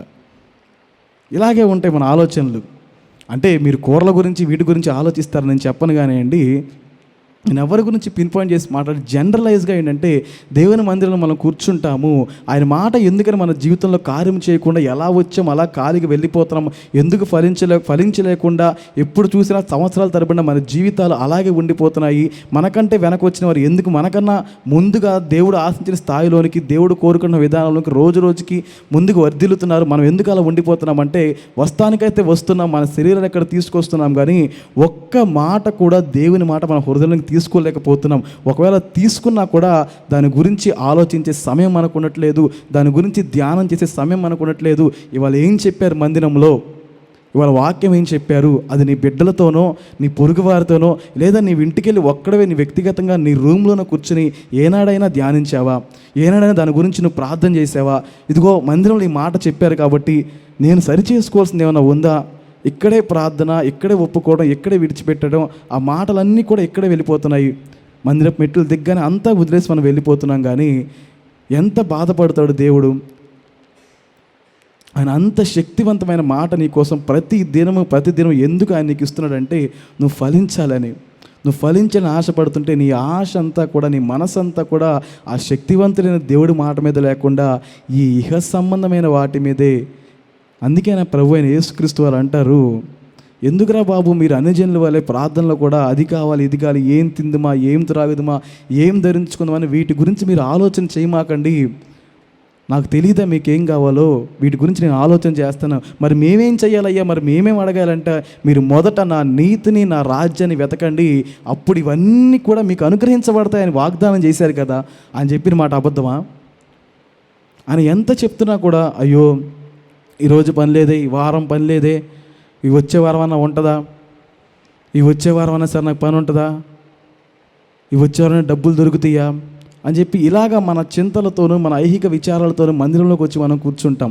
ఇది ఒక రకమైన గ్రూప్ అయితే, ఇంకో రకమైన బ్యాచ్ ఎలాంటి ఆసక్తితో వస్తారంటే, ఈరోజు నేను అనుకున్నట్టుగా ప్రభు మాట్లాడతాడా లేదా, ఈరోజు నా జీతం పెరుగుద్దని చెప్పాలి, నా ఉద్యోగం నాకు ప్రమోషన్ వస్తుందని చెప్పాలి, నాకు పెళ్ళి ఈ సంవత్సరం కుదురుద్దని చెప్పాలి, లేదా నేను ఇప్పుడు దాకా ఒక చిన్న బైక్ కొనుక్కున్నాను కదా ఒక కారు కొనుక్కుంటానని చెప్పాలని చెప్పి ఇలాగ వాళ్ళు అనుకుంటున్న ఆశీర్వాదాలు కనుక ప్రకటిస్తే, ఆ రోజు దైవజనుడు అబ్బా దేవుడు ఎంత ఆత్మకార్యం జరిగిస్తున్నాడు, దేవుడు తన ఆత్మతో మమ్మల్ని అందరినీ కూడా ఎంత కదిలించాడు, ఈరోజు చాలా బాగా జరిగింది కదా ఆరాధన అని చెప్పి అనుకుంటాం. అదే కనుక ఇదిగో నీ జీవితాన్ని దేవుడు మార్చుకోమంటున్నాడు, నీ జీవితంలో కోపం ఉందంట, అసూయ ఉందంట, ఈర్ష్య ఉందంట, ఇది నువ్వు మార్చుకో అని చెప్పి మార్పు, లేదా ప్రభు రాకడ సమీపిస్తుంది, రాకడా ప్రార్థన చేయాలి అని చెప్పి ఇలాంటి మాటలు కనుక మాట్లాడితే, ఏంటిది ఇవాళ సందేశం ఎలా ఉంది, పెద్దగా కదిలింపు లేదు కదా, పెద్దగా నడిపింపు లేదు కదా అని చెప్పి మెసేజ్ పెద్ద బోరింగ్గా ఉందని చెప్పి వదిలేసి వెళ్ళిపోతూ ఉంటారు. ఎందుకు మనం ఫలించలేకపోతున్నామంటే, దేవుని శక్తివంతమైన మాట మీద మన మనస్సు లేక ఈ లోక సంబంధమైన విచారాలే మన చుట్టూ తిరుగుతుంటాయి. మన మైండ్ ఎప్పుడు కూడా వాటి చుట్టూనే తిరుగుతూ ఉంటుంది. చూడండి, ఈ లోక సంబంధమైనవి పైన నీకున్న ఆశ ఎప్పటికీ తీరదు, ఎప్పటికీ కూడా తీరదు. చాలు అని అనిపించగలరా అండి? ఇవాళ మీరు ఒక బిల్డింగ్ కావాలనుకుంటున్నారు, అది నాకు వస్తే చాలు అని అక్కడితో తృప్తి పడిపోతారా? ఇవాళ ఒక 100 రూపాయలు వచ్చినాయి చాలు, 100 రూపాయలు వస్తే చాలు అనుకుంటాం. నిజంగా 100 వస్తే ఆగిపోతామా? వేరే వాళ్ళు ఎవరైనా ఫోన్ చేసి ఇంకో చాట పని ఉందంటే, ఎందుకు ఎవరికి చేయదండి అని అంటామా లేదా? ఎవరు వదులుకుంటారని అంటామా లేదా? ఈ మనిషికి ఏంటంటే ఎంత ఉన్నా కూడా, ఎంత పొందుకున్నా కూడా చాలు, తృప్తి చెందుదామా అనే మనసు అనేది మనకు రాదనమాట. ఈ లోక సంబంధం గూర్చిన చింత కలిగిన వాడు ఈ తృప్తి పడినా కూడా అది తనకు తృప్తినివ్వదు, అది తీరినా కూడా తృప్తినివ్వదు. బైబిల్ గ్రంథంలో ఒక వ్యక్తి ఉన్నాడు, దావీదు కుమారుడు అమ్నోను, తెలుసు కదా. దావీదుకు ఒక కుమారుడు ఉన్నాడు, అతని పేరు అమ్నోన్ అండి. ఒకరోజు అతని దగ్గరికి అహీతోపెలు ఒకడు వచ్చాడు. వచ్చి ఏమన్నాడంటే, ఇదేంటి అమ్నోను నువ్వు ఎలా ఉన్నావు, రాజకుమారుడు నువ్వు ఇలాగ చింతగా ఉండటం ఏంటయ్యా, నీ మొహం ఎంత చింతగా ఉంది ఏంటి, నువ్వు ఇలా వీక్ అయిపోతున్నావు ఏంటి రోజు రోజుకంటే అతని చింత దేని గురించి అనుకుంటున్నారు? అయ్యో రాజ్యం ఇలా ఉంది, నేను మా నాన్నగారికి సహాయం చేయాలి, రాజ్య పరిపాలన గురించి నేను మా నాన్నగారితో మాట్లాడాలని చెప్పి దాని గురించి చింత కాదు. కానీ అతని చింత ఏంటనంటే అక్కడ ఒక స్త్రీ ఉంది తామార్ అని చెప్పి, తను సొంతం చేసుకోవాలి, తనతో పాపం చేయాలి అని చెప్పి రోజు రోజుకి ఆ స్త్రీని బట్టి చిక్కిపోతున్నాడంట. రోజు రోజుకి ఆ స్త్రీ కావాలి అని చెప్పి ఆ స్త్రీ పైన ఉన్న కోరికతో తనకున్న ప్రణాళిక కానీ తనకున్న ఆ దేవుడు తన పట్ల ఉన్న చిత్తం కానీ ఏమీ ఆలోచించుకోకుండా రోజు రోజుకి ఆ స్త్రీని బట్టి చిక్కిపోతున్నాడు.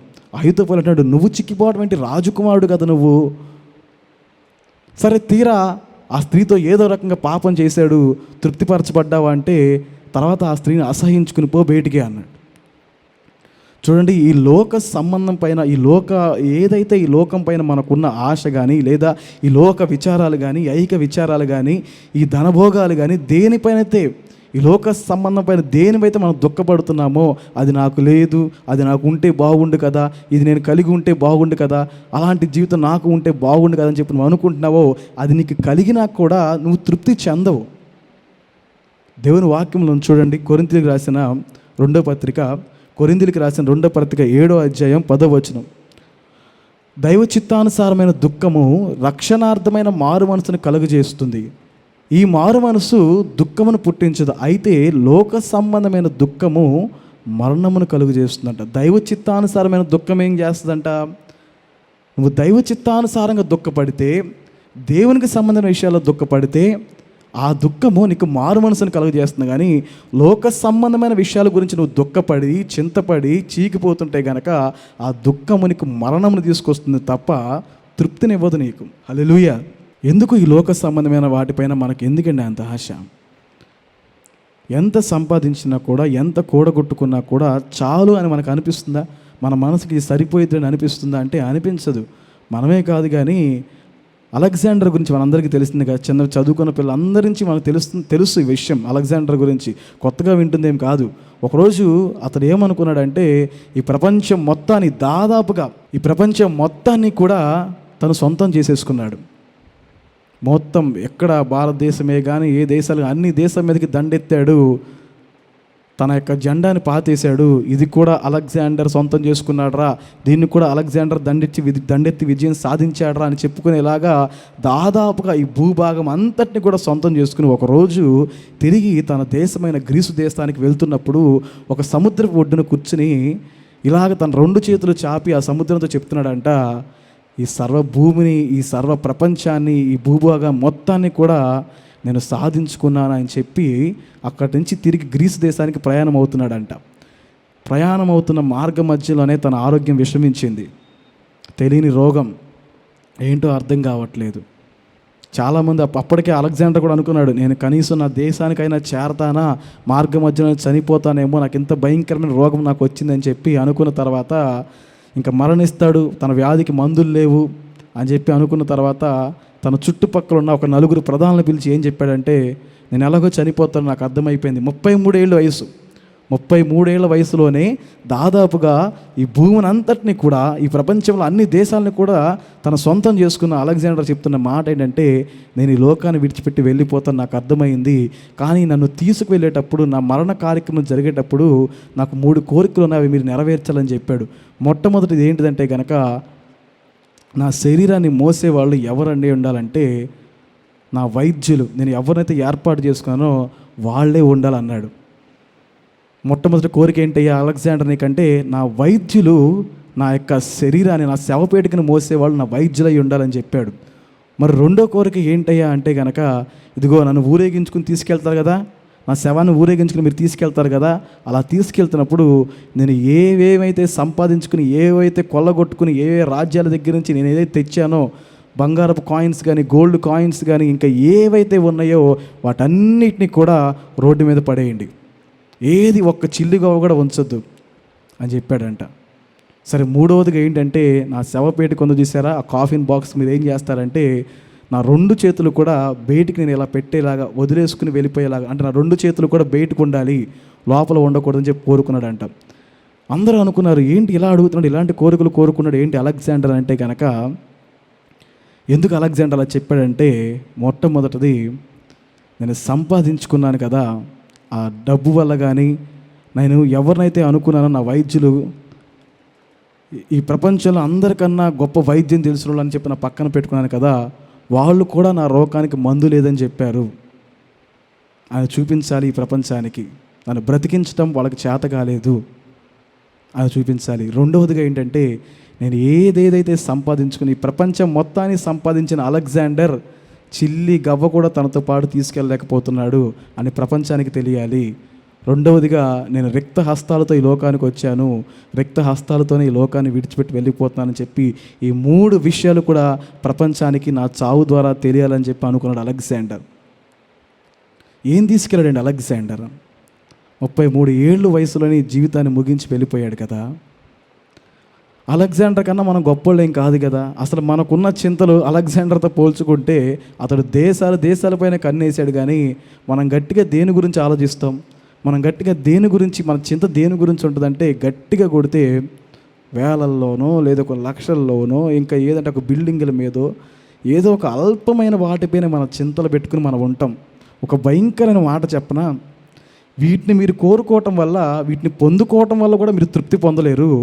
వీటి గురించి నువ్వు ఆలోచిస్తున్న సమయంలో దేవుడి మాట నీ దగ్గరికి వస్తాం వల్ల, ఆ దేవుని మాటని పోగొట్టుకోవటం వల్ల రేపు యుగయుగాలు నువ్వు సజీవుడిగా ఉండవలసిన ఆ పరలోక రాజ్యాన్ని గురించి కూడా నువ్వు కోల్పోతున్నావు. 2 నష్టపోతున్నావు. ఒకటి, ఏదైతే నన్ను తృప్తిపరచుద్ది, ఏదైతే నాకు సంతోషాన్ని ఇస్తుందని చెప్పి నువ్వు ఆశపడుతున్నావో దాని ద్వారా కూడా నీకు తృప్తి రాదు. రెండవది, ఏదైతే ప్రభు నీకు శాశ్వతమైన జీవాన్ని నీకు ఇవ్వాలని చెప్పి ఆశపడతానే మాటను పంపిస్తున్నాడో ఆ మాటను కూడా నువ్వు వినకుండా దాని గురించే ఆలోచిస్తున్నావు. కాబట్టి ఈ లోక సంబంధమైన వాటి గురించి ఆలోచిస్తున్నావు కాబట్టి అక్కడ పరలోకాన్ని పోగొట్టుకుంటున్నావు. ఇక్కడ యువలోకంలో కూడా నువ్వు దేని గురించి అయితే చింతిస్తున్నావో దాన్ని బట్టి కూడా నువ్వు సుఖించలేకపోతున్నావు. ఇప్పుడు నా అటుపక్క ఏమైనా వెళ్ళిపోయి అటుపక్క ఏమైనా బాగుపడు అటుపక్కన తృప్తి చెందావంటే, అలెగ్జాండర్ జీవితాన్ని చూడు. తను కోరుకున్నాడు కదా, తను కోరుకున్నది అనుభవించాడా? తను సంపాదించిన సంపదంతా అనుభవించాడా? అనుభవించకుండా వెళ్ళిపోయాడు కదా. ఈ లోకం గురించి నువ్వు చింతిస్తున్నావే, దేని గురించి ఆలోచిస్తున్నావే, నీ వరీస్ అన్నీ కూడా, నీ బాధలన్నీ కూడా, నీ చింతలన్నీ కూడా దేని గురించి నువ్వు ఆలోచిస్తున్నావో, నీ భవిష్యత్ ప్రణాళికలన్నీ కూడా దేని మీద ఉన్నాయో వాటన్నిటినీ కూడా ఒకవేళ నువ్వు పొందుకున్నా కూడా తృప్తి లేకుండా ఈ లోకాన్ని విడిచిపెట్టి వెళ్ళిపోవాలి. అంతేకాదు కానీ నువ్వు జీవితం బ్రతికినన్ని రోజులు వాటి గురించే ఆలోచించి దేవుని గురించిన ఒక్క నిమిషం కూడా నువ్వు ఆలోచించకుండా, నీ ఆత్మ గురించి, నీ ఆత్మ సంక్షేమం గురించి ఒక్క నిమిషం కూడా నువ్వు ఆలోచించకపోతే అటు పరలోకాన్ని కూడా పోగొట్టుకోవాల్సిన వాడు అవుతావు. 2 విషయాలు నష్టపరచుకోవాల్సినప్పుడు ఈ దేవుని బిడ్డ. ఎందుకు మనం ఫలించలేకపోతున్నామంటే, మన జీవితంలో ఈ worldly pleasures, worldly lust, cares of the life, ఈ జీవన సంబంధమైన ప్రతి విధమైన ఆలోచన, విచారాలు, ధనభోగాలు ఇవన్నీ కూడా ఏం చేస్తాయంటే నిన్ను ఫలించకుండా ఆపివేస్తాయి. అలా అంటే మన అవసరతల గురించి ఆలోచించొద్దు అంటారా అండి? పనులకి వెళ్ళొద్దు అంటారా అండి? కుటుంబానికి ఏం కావాలి సంపాదించుకోవద్దు అంటారా అంటే, మొట్టమొదట మన దేవుని రాజ్యాన్ని వెతికితే గనక, దేవుని రాజ్యాన్ని వెతకగలిగితే నీ అవసరాలన్నింటినీ కూడా ఆయన తీర్చడానికి సమర్థుడు కాదా ఆయన? నా మాట మీరు దయచేసి అర్థం చేసుకోండి. నేను పనులు చేసుకోవద్దని చెప్పట్లేదు, లేదా మీకు కావాల్సిన డబ్బులు సంపాదించుకోమని చెప్పట్లేదు. కానీ దేవుని వాక్యాన్ని నిర్లక్ష్య పెట్టి, నువ్వు ఫలించడానికి అవసరమైన మాట నువ్వు నిర్లక్ష్య పెట్టి, ఆ సమయంలో ఈ లోక సంబంధమైన వాటి గురించి నువ్వు విచారిస్తూ దాని గురించి నీ మనసు మీద పెట్టుకుంటున్నావు కదా, అది పాపం అని, అది సరైనది కాదని చెప్పి నేను మాట్లాడుతున్నాను. నీ అవసరాలన్నీ తీర్చడానికి దేవుడు సమర్థుడు. ఆకాశ పక్షులు చూడండి, అవి విత్తవు కోయవు, కానీ వాటిని పోషిస్తున్న దేవుడు నిన్ను పోషించలేడా? గతించిన కాలంలో భయంకరమైన లాక్డౌన్ పరిస్థితుల్లో కూడా ఎంతోమంది ఆహారం లేక ఇబ్బంది పడుతున్నావు కూడా నిన్ను పోషించలేదా నీ దేవుడు?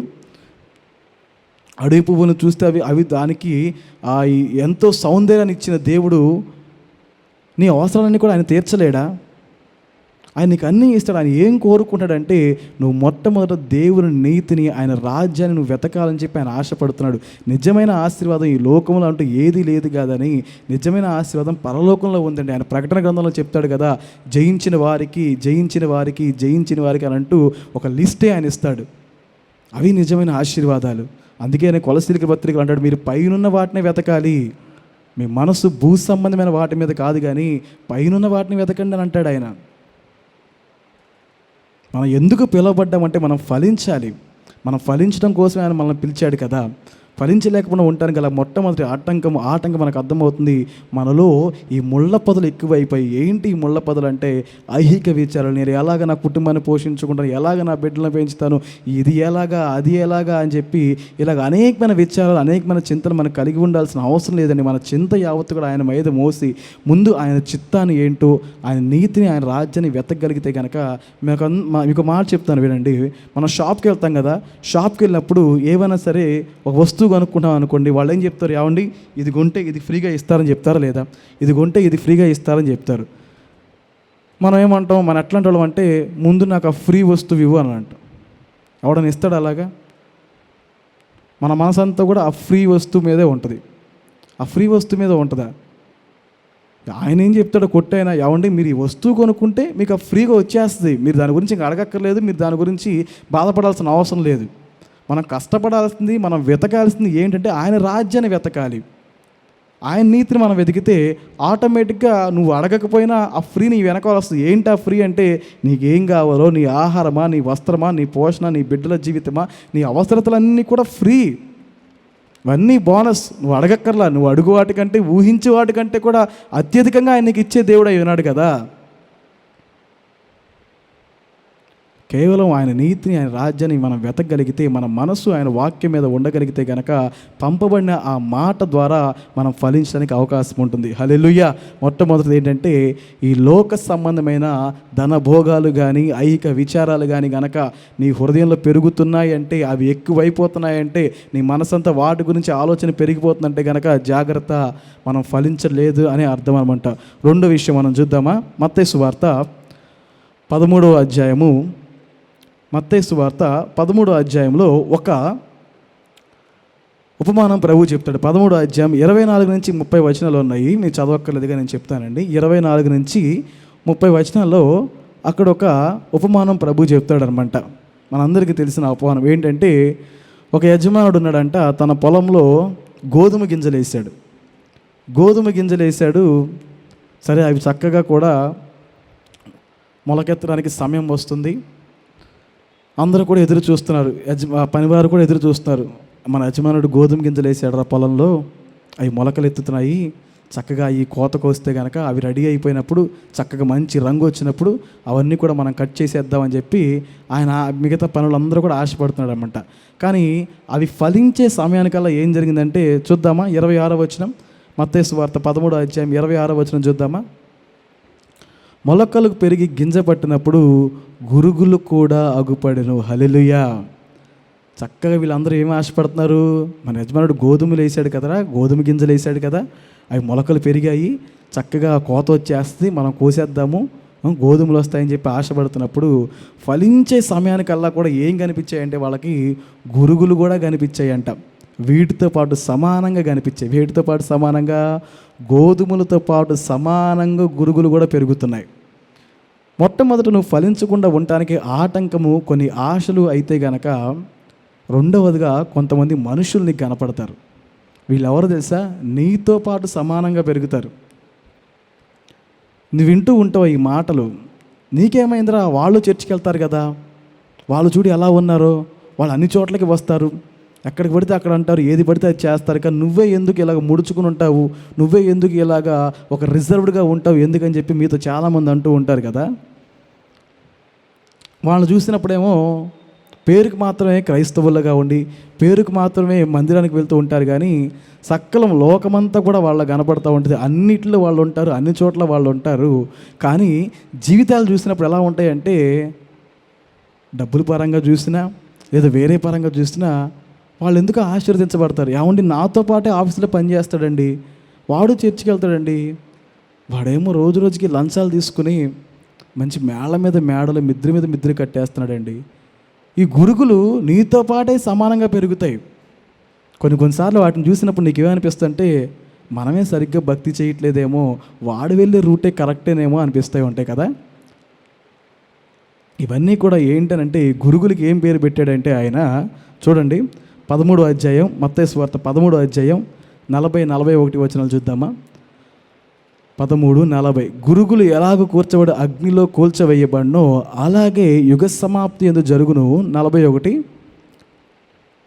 మనుష్య కుమారుడు తన దూతలను పంపును, వారు ఆయన రాజ్యంలో నుండి ఆటంకములకు సకలమైన వాటిని దుర్నీతి పరులను. హల్లెలూయా. ఆటంకాలంటే ఇవన్నీ దుర్నీతి పరులు. వీళ్ళు నీకు ఆటంకాలుగా ఉంటారు.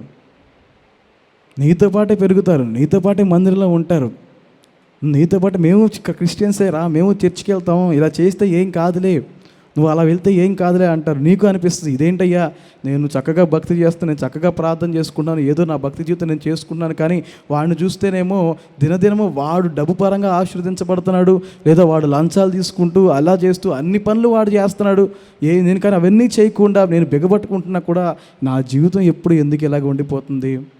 నా పిల్లలు కూడా నన్ను అంటున్నారు, అయ్యా ఎందుకు డాడీ ఆ అంకుల్ అయితే చక్కగా ఆయన డబ్బులు తీసుకొస్తున్నాడు చూసావా, వాళ్ళు మంచి మంచి కాస్ట్లీ బట్టలు బ్రాండ్ బట్టలు అన్నీ వేసుకుంటున్నారు, నువ్వెందుకు అలా తీసుకోవు, నువ్వెందుకు అలా చేయవు? భక్తుడు కూడా 73వ కీర్తనలో ఆసాపు కొంతమంది భక్తిహీనులు చూసి కూడా ఇలాగే భ్రమపడుతూ ఉండేవాడంట. ఇలాగ అనుకుంటేవాడు, అయ్యా నేనైతే నా ప్రవర్తన ఎప్పుడూ కాచుకుని జాగ్రత్తగా ఉంటున్నాను కదా, నా ప్రవర్తన ఎందుకు భయభక్తులు కలిగి దినదినము కూడా నేను ఏదైనా తప్పులు చేస్తే పొరపాట్లు చేస్తే నీ చేత దెబ్బలు తింటూ కూడా సరిచేయబడుతూ నేను చాలా చాలా కంట్రోల్గా ఉంటున్నా కదా. కానీ భక్తిహీనులు చూస్తే వాళ్ళు ఏంటయ్యా దినదినానికి వృద్ధి చెందుతున్నారు, వాళ్ళు చాలా గర్వంగా మాట్లాడుతున్నారు, మరణమందు వాళ్ళకి యాతనలే లేవు కదయ్యా, వాళ్ళ జీవితం ఎందుకయ్యా అలా ఉందని చెప్పి చాలా బాధపడిపోతున్నాడంట ఆసాపు కూడా. వాళ్ళు చూస్తేనేమో ఎలా వృద్ధి చెంది. ఈరోజు నీ జీవితంలో కూడా నీకు చాలామంది ఇలా ఎదురవుతూ ఉంటారు కదా, మేము క్రైస్తవులం, మేము చర్చికి వెళ్తాము, ఇలా ఉంటలో తప్పేముంది, భక్తే అది ఇదే అని చెప్పి కూడా నిన్ను పక్కద్రోవ పట్టించడానికి వాళ్ళని చూస్తున్నప్పుడు నీకేమనిపిస్తుంది అంటే, ఇంకా నేను ఫలించకూడదు, నేను చేస్తున్న భక్తి వ్యర్థమేమో, వాడే కరెక్ట్ అనుకుంటా, లేదంటే ఆశీర్వాదాలన్నీ వాడికే ఎందుకు వస్తున్నాయి, నాకు ఎందుకు రావట్లేదు అని చెప్పి అలా దినదినం కూడా నువ్వు ఫలించలేకపోవడానికి ఒక ఆటంకాలుగా ఆ గురుగులను చూసి నువ్వు వెనక్కి వెళ్ళిపోతూ ఉంటావు. ఒకరోజు ఒక వ్యక్తి ప్రార్థన చేస్తున్నట్లు ఏమనంటే, అయ్యా నా ఎదుటి వ్యక్తి, ఒకరోజు ఈ వ్యక్తికి ఇద్దరికి కూడా ఏమీ లేవు, తన పొరుగువాడు ఒకరోజు సైకిల్ కొనుక్కున్నాడంట. అయ్యా వాడికి సైకిల్ ఇచ్చావు ఏంటయ్యా అని చెప్పి బాధపడ్డాడంట. రెండో రోజు ఏంటంటే కొన్ని రోజులు అయిన తర్వాత వాడికి బైక్ వచ్చిందంట. అయ్యా వాడికి నువ్వు బైక్ ఇచ్చేసావు అన్నాడంట. మూడో రోజు కారు, అయ్యా ఏంటయ్యా కారు నేను ఎప్పుడు ఇలాగే ఉండాలని చెప్పినప్పుడు కొన్ని రోజులు అయిన తర్వాత వాడికి యాక్సిడెంట్ అయ్యి కాళ్ళు ఇరిగిపోతే అప్పుడు మనవాడికి వెలిగింది, అయ్యా నాకు కనీసం ఈ కాళ్ళన్నా ఉంచావు నడవటానికి, ఇంకెప్పుడు నేను ఇలా అడగనయ్యా అని చెప్పాడంట. భక్తిహీనులను చూసి వాళ్ళ యొక్క అభివృద్ధిని చూసి మనం ఫలించడం ఆపేస్తాం. మన విశ్వాస జీవితంలో మనం నీరసిల్లిపోయి దేవుడు అలాంటి వాళ్ళని దీవిస్తాడేమోలే, అలాంటి వాళ్ళు ఆశీర్వదించబడతాడులే, ఈరోజు మంచి వాళ్ళకి రోజులు లేవులే, అది ఇది అని చెప్పి ఎన్నెన్నో మాటలు చెప్పి మనల్ని మనమే డిప్రెస్ చేసేసుకుని దేవుడు ఆశించిన విధానంలో మనం ఫలించడం ఆపేస్తూ ఉంటాం అన్నమాట. గమనించండి, నిజంగా ఆశీర్వదించబడతామంటే డబ్బులు రావటమేనా? నిజంగా ఆశీర్వదించబడతామంటే మనం ఏదైతే అనుకుంటున్నామో ఆ స్థాయి, ఆ సిరి, ఆ సంపద మన దగ్గర ఉంటేనే ఆశీర్వదించబడతామా? ఉపమానాల్లో ప్రభు చెప్తుంటాడు కదా లాజరు గురించి, ధనవంతుడి గురించి. ఆ ధనవంతుడు ఆ లాజరు జీవితాన్ని చూస్తే లాజరు జీవితంలో మొట్టమొదట బాగా డబ్బున్నాడండి, ఆ తర్వాత బీదవాడిగా మారిపోయాడు అని చెప్పి ఎక్కడ రాయబడ్డా? తన బ్రతుకు కాలం అంతా కూడా ఆ ధనవంతుడు పడవేసి ఆ రొట్టె ముక్కలు తింటూ ఉండేవాడు. కానీ తన ముగింపు ఎలా ఉందంటే దేవదూతలు వచ్చి ఆ లాజరును తీసుకెళ్లారు. చివరికి ఎక్కడున్నాడు? ఈరోజు లాజరు నీ గురించి మేము చెప్పుకున్నాను, నువ్వు అబ్రహాము రొమ్మున ఉన్నావని. నిజంగా మన దేవుని ప్రభుని ఎందుకు నమ్ముకున్నామంటే ఎవరో ఆశీర్వదించబడినట్లుగా నేను ఆశీర్వదించబడాలి, వాళ్ళని ఎలా అయితే దేవుడు ఆశీర్వదించాడు అలాగే నన్ను దేవుడు ఆశీర్వదిస్తేనే దేవుడు నన్ను చూస్తున్నట్లా అని చెప్పి అనేకమైన భ్రమల్లో మనం ఉండిపోయేంటంటే మన పట్ల ఉన్న దేవుడి ప్రణాళికను మనం పూర్తిగా పక్కకు వచ్చేసి మన చేతులతో మనమే దాన్ని చెరిపేసుకుంటాం. మన చేతులతో ప్రభు మన పట్ల ఏ ప్రణాళికలు, ఏ ఆశలు కలిగి ఉన్నాడు అంటే పక్కన వాడిని చూసుకుని, వేరే వాడిని చూసుకుని మనమే వాటిని చెరిపేసుకుంటాం, ఫలించడం అక్కడితో ఆపేస్తాం. నిజంగా దేవుడు ఆశీర్వాదం అది కాదు కదా. నీ పట్ల ఆయన ఎటువంటి ప్రణాళికలు కలిగి ఉన్నాడు, నీ పట్ల ఆయన ఎటువంటి ఆలోచనలు కలిగి ఉన్నాడు, అది కదా మనం గుర్తించాల్సింది. మనం ఫలించలేకపోకుండా ఉండకపోవడానికి గల కారణం ఏంటంటే కొన్ని గురుగులు నీతో పాటు సమానంగా పెరగడం చూసి ఆ భక్తిహీనులు చూసి అవి ఎలా అద్దు చెందుతున్నారో, వాళ్ళు భక్తి చేయకపోయినా కూడా ఈ లోకంలో వాళ్ళు ఉంటున్నా కూడా వాళ్ళు ఎలా ఆశీర్వదించబడుతున్నారు, ఎలాగ వాళ్ళ చేతులు సమృద్ధి 2 చేతులు నిండుతున్నాయి అని చెప్పి నువ్వు అనుకుంటున్నావు కదా. ఒకరోజు భక్తుడు అనుకుంటున్నాడు, ప్రభువా వాళ్ళు అలా దినదినం అభివృద్ధి చెందుతున్నారు, కానీ వాళ్ళు కాళ్ళు ఎక్కడున్నాయంటే జారిపోయే స్థలంలోనే వాళ్ళ కాళ్ళు ఉన్నాయి. ఒకానొక రోజు వాళ్ళు ఎలా అంటే పొద్దున్నే గడ్డి పువ్వు ఎలా అయితే వికసిస్తుందో, ఎలా అయితే పూస్తుందో, సాయంత్రం అయ్యేసరికి అది ఎలా అయితే వికసించి వాడిపోతుందో అలాగ వాళ్ళ జీవితం ఉంది. కానీ నేనైతే నా దేవుని మందిరంలో నాటబడిన ఒలీవ చెట్టు వలె పచ్చగా ఉంటానని చెప్తున్నాడు. హల్లెలూయా. భక్తుడు ఇస్తున్న సాక్ష్యం, ఒలీవ మొక్క వలె ఉంటాడంట. దేవుడు మన దగ్గర నుంచి ఆశపడుతున్నాడంటే నిత్యము కూడా మనం ఫలించే వాళ్ళమే ఉండాలి. వాళ్ళని చూసుకుని వీళ్ళ కంపేర్ చేసుకుని వాళ్ళకున్న ఆశీర్వాదాలు నాకు లేవేంటి, వాళ్ళకి ఇస్తున్న ఆశీర్వాదాలు దేవుడు నాకు ఇవ్వట్లేదు ఏంటి అని చెప్పి అలా డిప్రెస్ అయిపోవడం ఏంటంటే అసలు దేవుడు నీ పట్ల ఉన్న ప్రణాళికే కూడా నీ చేతులతో నువ్వే చేర్పేసుకుంటుకుని వాడు అవుతావు. నీకు వచ్చే రెండో ఆటంకం ఏంటో తెలుసా? గురుగులు మొలుస్తాయి. నీతో పాటు సమానంగా కొన్ని ఆటంకాలు, కొన్ని దుర్నీతి పనులు నీకు ఎదురయ్యి నీ భక్తి మీద నీకే అనుమానం పుట్టిస్తారు. చూసావా, మేము భక్తి చేయకపోయినా, మేము నీ అంత ప్రార్థన పనులు కాకపోయినా, ఇదిగో నువ్వు ఉంటున్న కరెక్ట్గా మేము లేకపోయినా కూడా, మేము లంచాలు తీసుకుంటున్నా, మేము అక్రమ మార్గంలో సంపాదిస్తున్నా, వేరే విధానంగా ఎన్ని చేస్తున్నా కూడా ఈరోజు మేమన్నా నీకే పై స్థాయిలో ఉన్నామంటే నువ్వు కరెక్టా మేము కరెక్టా అని ఒక ప్రశ్న నీ జీవితంలో వేసేలాగా వాళ్ళు ప్రవర్తిస్తారు. వాళ్ళ జీవితాలు నీకు కనబడతాయి. జాగ్రత్త. నీ ప్రభు మీద మాత్రమే నమ్మకం ఉంచు. నీ సమయం అంటూ ఒకటి వస్తుంది. దేవుడిని నువ్వు ఉన్నత శిఖరాలపైన నిలబెట్టి ఒక రోజు ఉంటుంది. నువ్వు ఫలించడం ఎన్నడూ కూడా ఆపకుండా ఆయన వైపు, మన విశ్వాసానికి కర్త, దాన్ని కొనసాగించడానికి యేసు వైపు మాత్రమే మనం చూడాలి. మనుషుల వైపు మనం చూడాల్సిన అవసరం మనకు లేదండి. మనం ఫలించాలంటే మనం మనుషుల వైపు చూడాల్సిన అవసరం లేదు. ఒక మహానుభావుడు అన్నాడు ఏమనంటే, నన్ను ఒక నిజ క్రైస్తవుని ఒక్కడిని చూపించి చాలు, నేను క్రైస్తవునికి మారిపోతాను అన్నాడు. నిజ క్రైస్తవుని ఒక్కడిని చూపిస్తే చాలు, నేను క్రైస్తవునికి మారిపోతాను అంటున్నాడు. ఆయన ప్రభు ఏం చెప్తున్నాడు? మనుషులందరూ కూడా ఇంపర్ఫెక్టే కదా, ఎవ్వరు కూడా పర్ఫెక్ట్ కాదు. నువ్వు నిజంగా దేవుణ్ణి తెలుసుకోవాలంటే, తండ్రి వద్దకు చేరాలంటే మార్గం ఎవరంటే యేసే మార్గం. హల్లెలూయా. యేసు వైపు మాత్రమే మనం చూస్తూ ఫలించాలి కానీ అక్కడున్న మనుషుల వైపు కానీ ఇక్కడున్న మనుషుల వైపు కానీ మనం చూడాల్సిన అవసరమే లేదు. నువ్వు ఫలించాలని ఆశపడితే గనక నీ ఫలింపుగా ఆటంకాలుగా అడ్డంకులుగా వస్తున్న ఈరోజు గురుగుల వైపు నువ్వు చూడమాకు. అనేకమైన ప్రశ్నలు నీకు ఎదురవుతున్నా కూడా ఆ ప్రశ్నల వైపు నువ్వు చూడమాకు. ఆ ప్రశ్నలకు సమాధానం కొరకు కూడా నువ్వు ఏమాత్రం చింతించొద్దు కానీ యేసు వైపు చూడు. నీ కళ్ళు యేసు వైపు పెట్టుకో, నువ్వు ఖచ్చితంగా ఫలిస్తావు. మూడో విషయం మనం చూద్దాము. చివరిగా మూడో విషయము, యోవేలు గ్రంథము మొట్టమొదటి అధ్యాయము 4వ వచనం. యోవేలు గ్రంథము మొట్టమొదటి అధ్యాయము 4వ వచనం. మనం ఫలించకుండా ఉండటానికి గల ఆటంకాలు. గొంగల పురుగులు విడిచిన దాన్ని మిడతలు తినివేసి ఉన్నవి, మిడతలు విడిచిన దాన్ని పసర పురుగులు తినివేసి ఉన్నవి, పసర పురుగులు విడిచిన దాన్ని చీడ పురుగులు తినివేసి ఉన్నవి. హల్లెలూయా. రెండు విషయాలు మనం చూసాం కదా. మొట్టమొదటిగా మనం ఫలించకుండా ఉండటానికి గల ఆటంకము ఈ లోక సంబంధం పైన మనకున్న విచారాలు కానీ, ఐహిక విచారాలు కానీ, ధనభోగాలు అయి ఉండైతే కనుక, రెండవదిగా కొంతమంది మనుషులు దుష్క్రియల చేత నీ మనసును డైవర్ట్ చేస్తే గనక కొన్ని చీడ పురుగులు, గొంగర పురుగులు అంట పంటను తినివేస్తున్నాయంట. నీ జీవితంలో నువ్వు ఫలించకుండా నేను అడ్డుకుంటున్నవి ఈ పురుగులండి. పురుగులు మనం తక్కువ అంచనా వేయడానికి వీల్లేదు. పురుగు ఎంత గొప్పదంటే, ఒకరోజు యోనా గారి జీవితాన్ని మనం చూస్తే గనక, ఆయన ఆ సువార్త చెప్పడానికి వెళ్ళి, నినివే పట్టణానికి వెళ్ళి ఒక సొర చెట్టు నీడలో కూర్చున్నప్పుడు ప్రభు ఆజ్ఞాపించగానే ఆ పురుగు అక్కడికి వచ్చింది కదా. రాత్రి ఏం చేసిందంటే ఆ సొర చెట్టు మొత్తాన్ని కూడా ఒకేసారి ఆ సొర చెట్టు మొత్తాన్ని కూడా తినివేసి ఆ నీడను అతను లేకుండా చేసింది. ఈ పురుగులు అనేవి ఎంత గొప్పవంటే కనుక, ఎంత గొప్ప పంటనైనా కూడా చాలా తక్కువ సమయంలో నాశనం చేయొచ్చు, నష్టాన్ని కలిగిస్తున్నాయి. ఈరోజు నీ జీవితంలో నీ చేతిలో ఉన్న వ్యాపారం కానీ, నీ ఉద్యోగం కానీ, ఏమండి ఏది పట్టుకున్నా కూడా కలిసి రావట్లేదండి. ఏది చేద్దాం అనుకున్న వృద్ధి చెందలేకపోతున్నానండి. ఎప్పటి నుంచో చూస్తుంటే నష్టం నాకు మిగిలిపోతుంది. ఇదిగోండి ఈ పురుగుల్లాగా, ఇదిగో అపవాది నా పంటనంతా తినేస్తాడని అనుకుంటున్నావేమో కానీ ఇది అపవాది పంపించిన పురుగులు కాదు, దేవుడి సైన్యం. ఆ తర్వాత మాటలు మీరు చూస్తే కనుక అర్థమవుతుంది, ఇది దేవుడి సైన్యము, దేవుడు పంపించిన దండి అంటే అండి. ఎందుకంటే దేవుడు పంపించాడు అని అంటే కనుక, ఈరోజు ఆయనకి ఇవ్వాల్సిన ప్రాధాన్యత కంటే కూడా నువ్వు వీటిపైన ఎక్కువ ప్రాధాన్యత పెడుతున్నావు. ఒకసారి ఆలోచించు. మన దేవుడు రోషం కలిగిన దేవుడు. నీ జీవితంలో ఒక మూలో, ఒక చివరి స్థానంలో ఆయన ఉండాలని కోరుకునేవాడు కాదు, కానీ ఆయన నీ జీవితంలో కేంద్రీకృతమై ఉండాలని కోరుకునేవాడు. నా ప్రియ దేవుని బిడ్డ, ఒక్క మాట నువ్వు గమనించు. ఇప్పటికే నీ జీవితంలో నష్టాన్ని కనుక నువ్వు చూస్తున్నట్లయితే, అభివృద్ధిని చూడలేకపోతున్నా, నీ ఉద్యోగ విషయమా, వ్యాపార విషయమా, కుటుంబ విషయమా, ఏ విషయాలైనా కూడా అభివృద్ధిని చూడకుండా ఏది పట్టుకున్నా కూడా నాశనమే నాకు కనబడుతుందండి. వృద్ధి అనేది నా జీవితంలో కనిపించలేదండి. ఆ పురుగులు పంటను తినివేసినట్లుగా ఏమీ మిగట్లేదండి. చిల్లు సంచులు పోస్తున్నట్లుగా డబ్బులని అలా వెళ్ళిపోతున్నాయండి.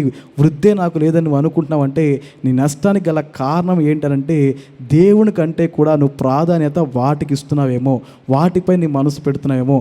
నువ్వు ఆశీర్వదించబడాలంటే గనక, పోగొట్టుకున్నదంతా కూడా మళ్ళీ తిరిగి రావాలంటే గనక చేయాల్సిందంటే చూద్దామా. చివరిగా ఒక మాట చూపిస్తాను. యోవేలు గ్రంథం 2వ అధ్యాయము 12వ వచనం చూద్దాం. 2వ అధ్యాయం 12వ వచనం. నువ్వు ఆశీర్వదించబడాల్సిందంటే చేయాల్సిన మాట, ఇప్పుడైనా మీరు ఉపవాసం ఉండి కన్నీరు విడుచు దుఃఖించు మనఃపూర్వకంగా తిరిగి నా యొద్దకు రండి. హల్లెలూయా. మనం దేవుని వైపు తిరగాలి. ఇప్పుడు దాకా నువ్వు దేని వైపు తిరిగావో, ఇప్పుడు దాకా నువ్వు చాలా బిజీగా ఉన్నావు. నీ వ్యాపారాలతోనో, నీ ఉద్యోగాలతోనో, నీ చదువులతోనో, లేదా మరొక వాటితో నువ్వు బిజీగా ఉండిపోయి దేవుని నువ్వు నిర్లక్ష్య పెట్టేస్తున్నావు. ఆయనకి నువ్వు స్థానాన్ని తగ్గించేస్తున్నావు. క్రమక్రమేణా రోజు రోజుకి ఆయన స్థానం తగ్గిపోవటం వల్ల దేవునికైతే నువ్వు దేనికి ఎక్కువ ఇంపార్టెన్స్ ఇస్తున్నావో అది పురుగులు తినేసిన పంటలాగా మిగిలిపోతుందేమో. అందుకే నష్టాన్ని నువ్వు చూస్తున్నావేమో. కనుక నువ్వు పోగొట్టుకున్న సంవత్సరాల పంట అంతా కూడా మళ్ళా సమకూర్చబడాలి అని అంటే గనక ఆయన కనికరం కలిగిన వాడు కాబట్టి నువ్వు దేవుని వైపు తిరగగలిగితే గనక మరలా మొత్తం ఆయన సమకూర్చగలుగుతాడు. హల్లెలూయా. మరలా ఫలింపు అనేది నీ జీవితంలో చూడగలుగుతావు. రాత్రికాల మనం చూసాం కదా, 3 విషయాలు మనం చూసాం. మొట్టమొదటిగా మనం ఫలించలేకపోవడం గల కారణము ఇహలోక సంబంధమైన ఐహిక విచారాలు, ధనభోగాలు. అవి నీకు ఒక ఆటంకంగా మారిపోతున్నాయి. దేవుని వాక్యం నీలో ఫలించకుండా చేస్తున్నాయి. రెండవదిగా నీతో పాటే సమానంగా పెరుగుతున్నాయే కొన్ని గురుగులు. వాటిని చూసి కూడా నువ్వు ఏమాత్రం నిరాశ చెందాల్సిన అవసరం లేదు. మూడవదిగా దేవుని చేతే పంపబడుతున్న కొన్ని పురుగులు. ఎందుకనంటే గనక ఆ సైన్యం ఎందుకనంటే దేవుని కంటే ప్రాధాన్యత వేరే వాటికి ఇస్తున్నావు. You are busy with your works, you are busy with your business, you are busy with your jobs. దేవుని కంటే వేరే వాటితో నువ్వు ఎక్కువగా బిజీ అయిపోయావు. కాబట్టి ఒక్కసారి ఆయన వైపు ఆయన చూడమంటున్నాడు. నువ్వు ఆయన వైపు తిరిగితే గనక నువ్వు పోగొట్టుకున్న పంట అంతా కూడా మరలా తిరిగి ఇవ్వడానికి ఆయన ఇష్టపడుతున్నాడు. ఆయన క్షేమాన్ని చూసి ఆనందించే దేవుడై ఉన్నాడు. ప్రార్థన చేద్దాం ఈ రాత్రి కాలమందు. Hour God is a God of restoration. నువ్వు ఏ నష్టాన్ని అనుభవిస్తున్నావో, ఏది సంవత్సరాలు ఎంత పంట నువ్వు పోగొట్టుకున్నావో, ఏ నష్టంలో నుంచి నువ్వు దేవుని విలపిస్తున్నావో. ఎవరి చెట్టు అయితే కనపడుతుంది కానీ ఒక్క ఫలము కూడా లేదు. ఆ పురుగులు తినివేసినట్లుగా, ఆకులు సగం కొరికి వేయబడినట్లుగా అరాకొర జీవితంలో కనిపిస్తుందని చెప్పి బాధపడుతున్నావేమో, చింతిస్తున్నావు. ఈ రాత్రికాలం ప్రభిస్తున్న పిలుపు ఏంటంటే ఆయన వైపు తిరిగి చూడు.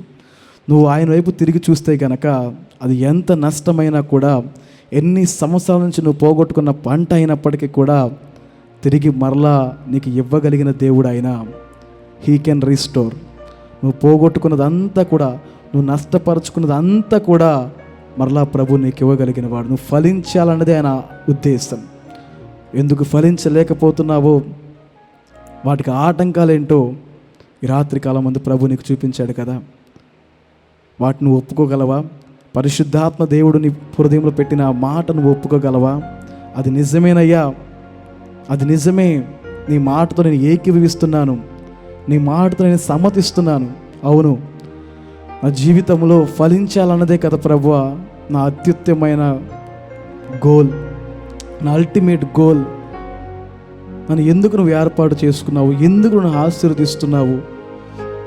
ఎందుకు నువ్వు నాకు భద్రతని ఇస్తున్నావు? ఎందుకు నాకు జీవితాన్ని ఇస్తున్నావు? ఎందుకు నువ్వు ఆయుష్ ఇస్తున్నావు? నేను ఫలించాలనే కదయ్యా. ప్రార్థన చేద్దామండి. అందరూ తల్ల వంచి ప్రార్థనలు ఏకీభవిద్దాం. ఎందుకు దేవా, నేను ఫలించాలనే కదా నువ్వు కోరుకుంటున్నావు. నాకు ఇన్ని ఆశీర్వాదాలు, ఇన్ని సౌఖ్యాలు నువ్వు ఇస్తుంది నేను ఫలించాలని. కానీ నేను ఈరోజు ఫలించలేకపోవడానికి గల కారణాలు పరిశుద్ధాత్మ దైవమా నువ్వు నాతో మాట్లాడుతుండగానే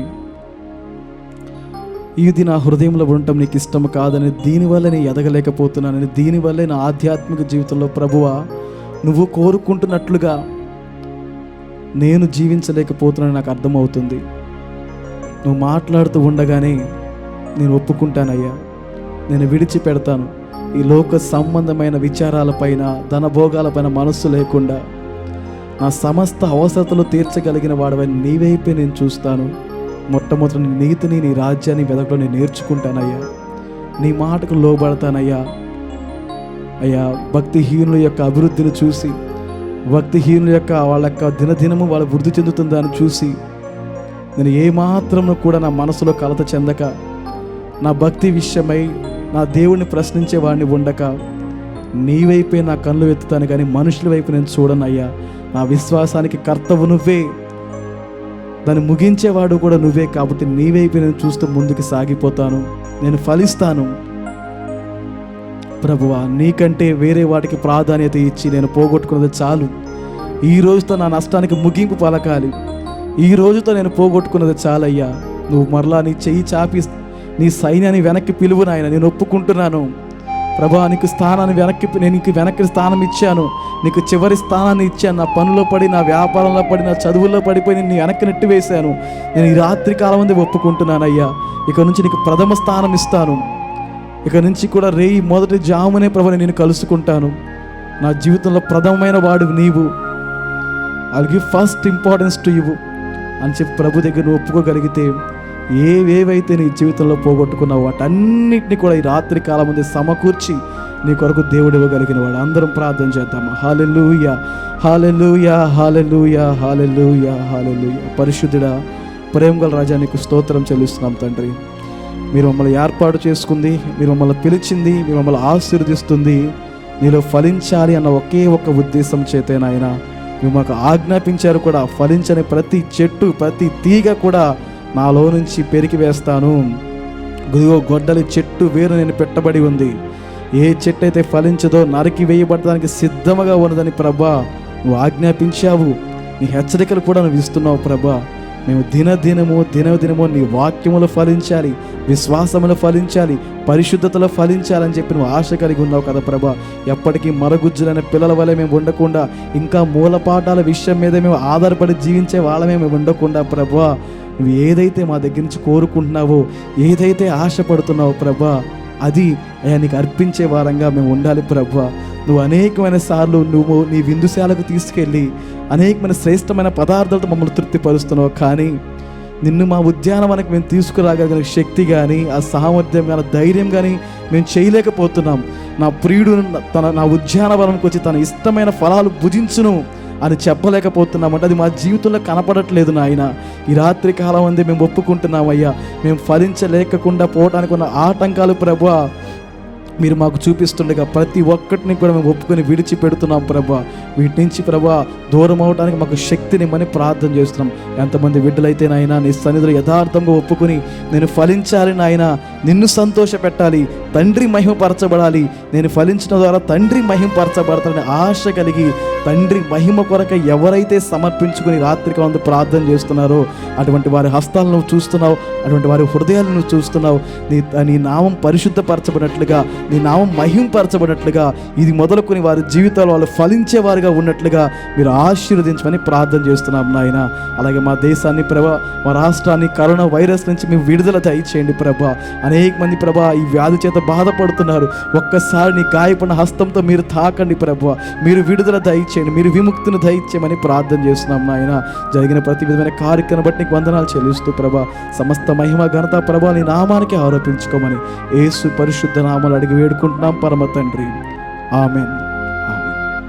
యేసు రక్తమే ఇచ్చి, శిలువ రక్తమే ఇచ్చి యేసు నామకు సంపూర్ణ విజయం కలిగిన గాక. ఆమేన్. నా ప్రాణమా యెహోవాను సన్నతించు, నా అంతరంగ సమస్తమా నా పరిశుద్ధ నామాన్ని సన్నతించు, నా ప్రాణమా యెహోవాను సన్నతించు. ఆయన చేసిన ఉపకారంలో దేనిని మరొకము. ఆమేన్. నెక్స్ట్ అండి సెలవు తీసుకుందాం.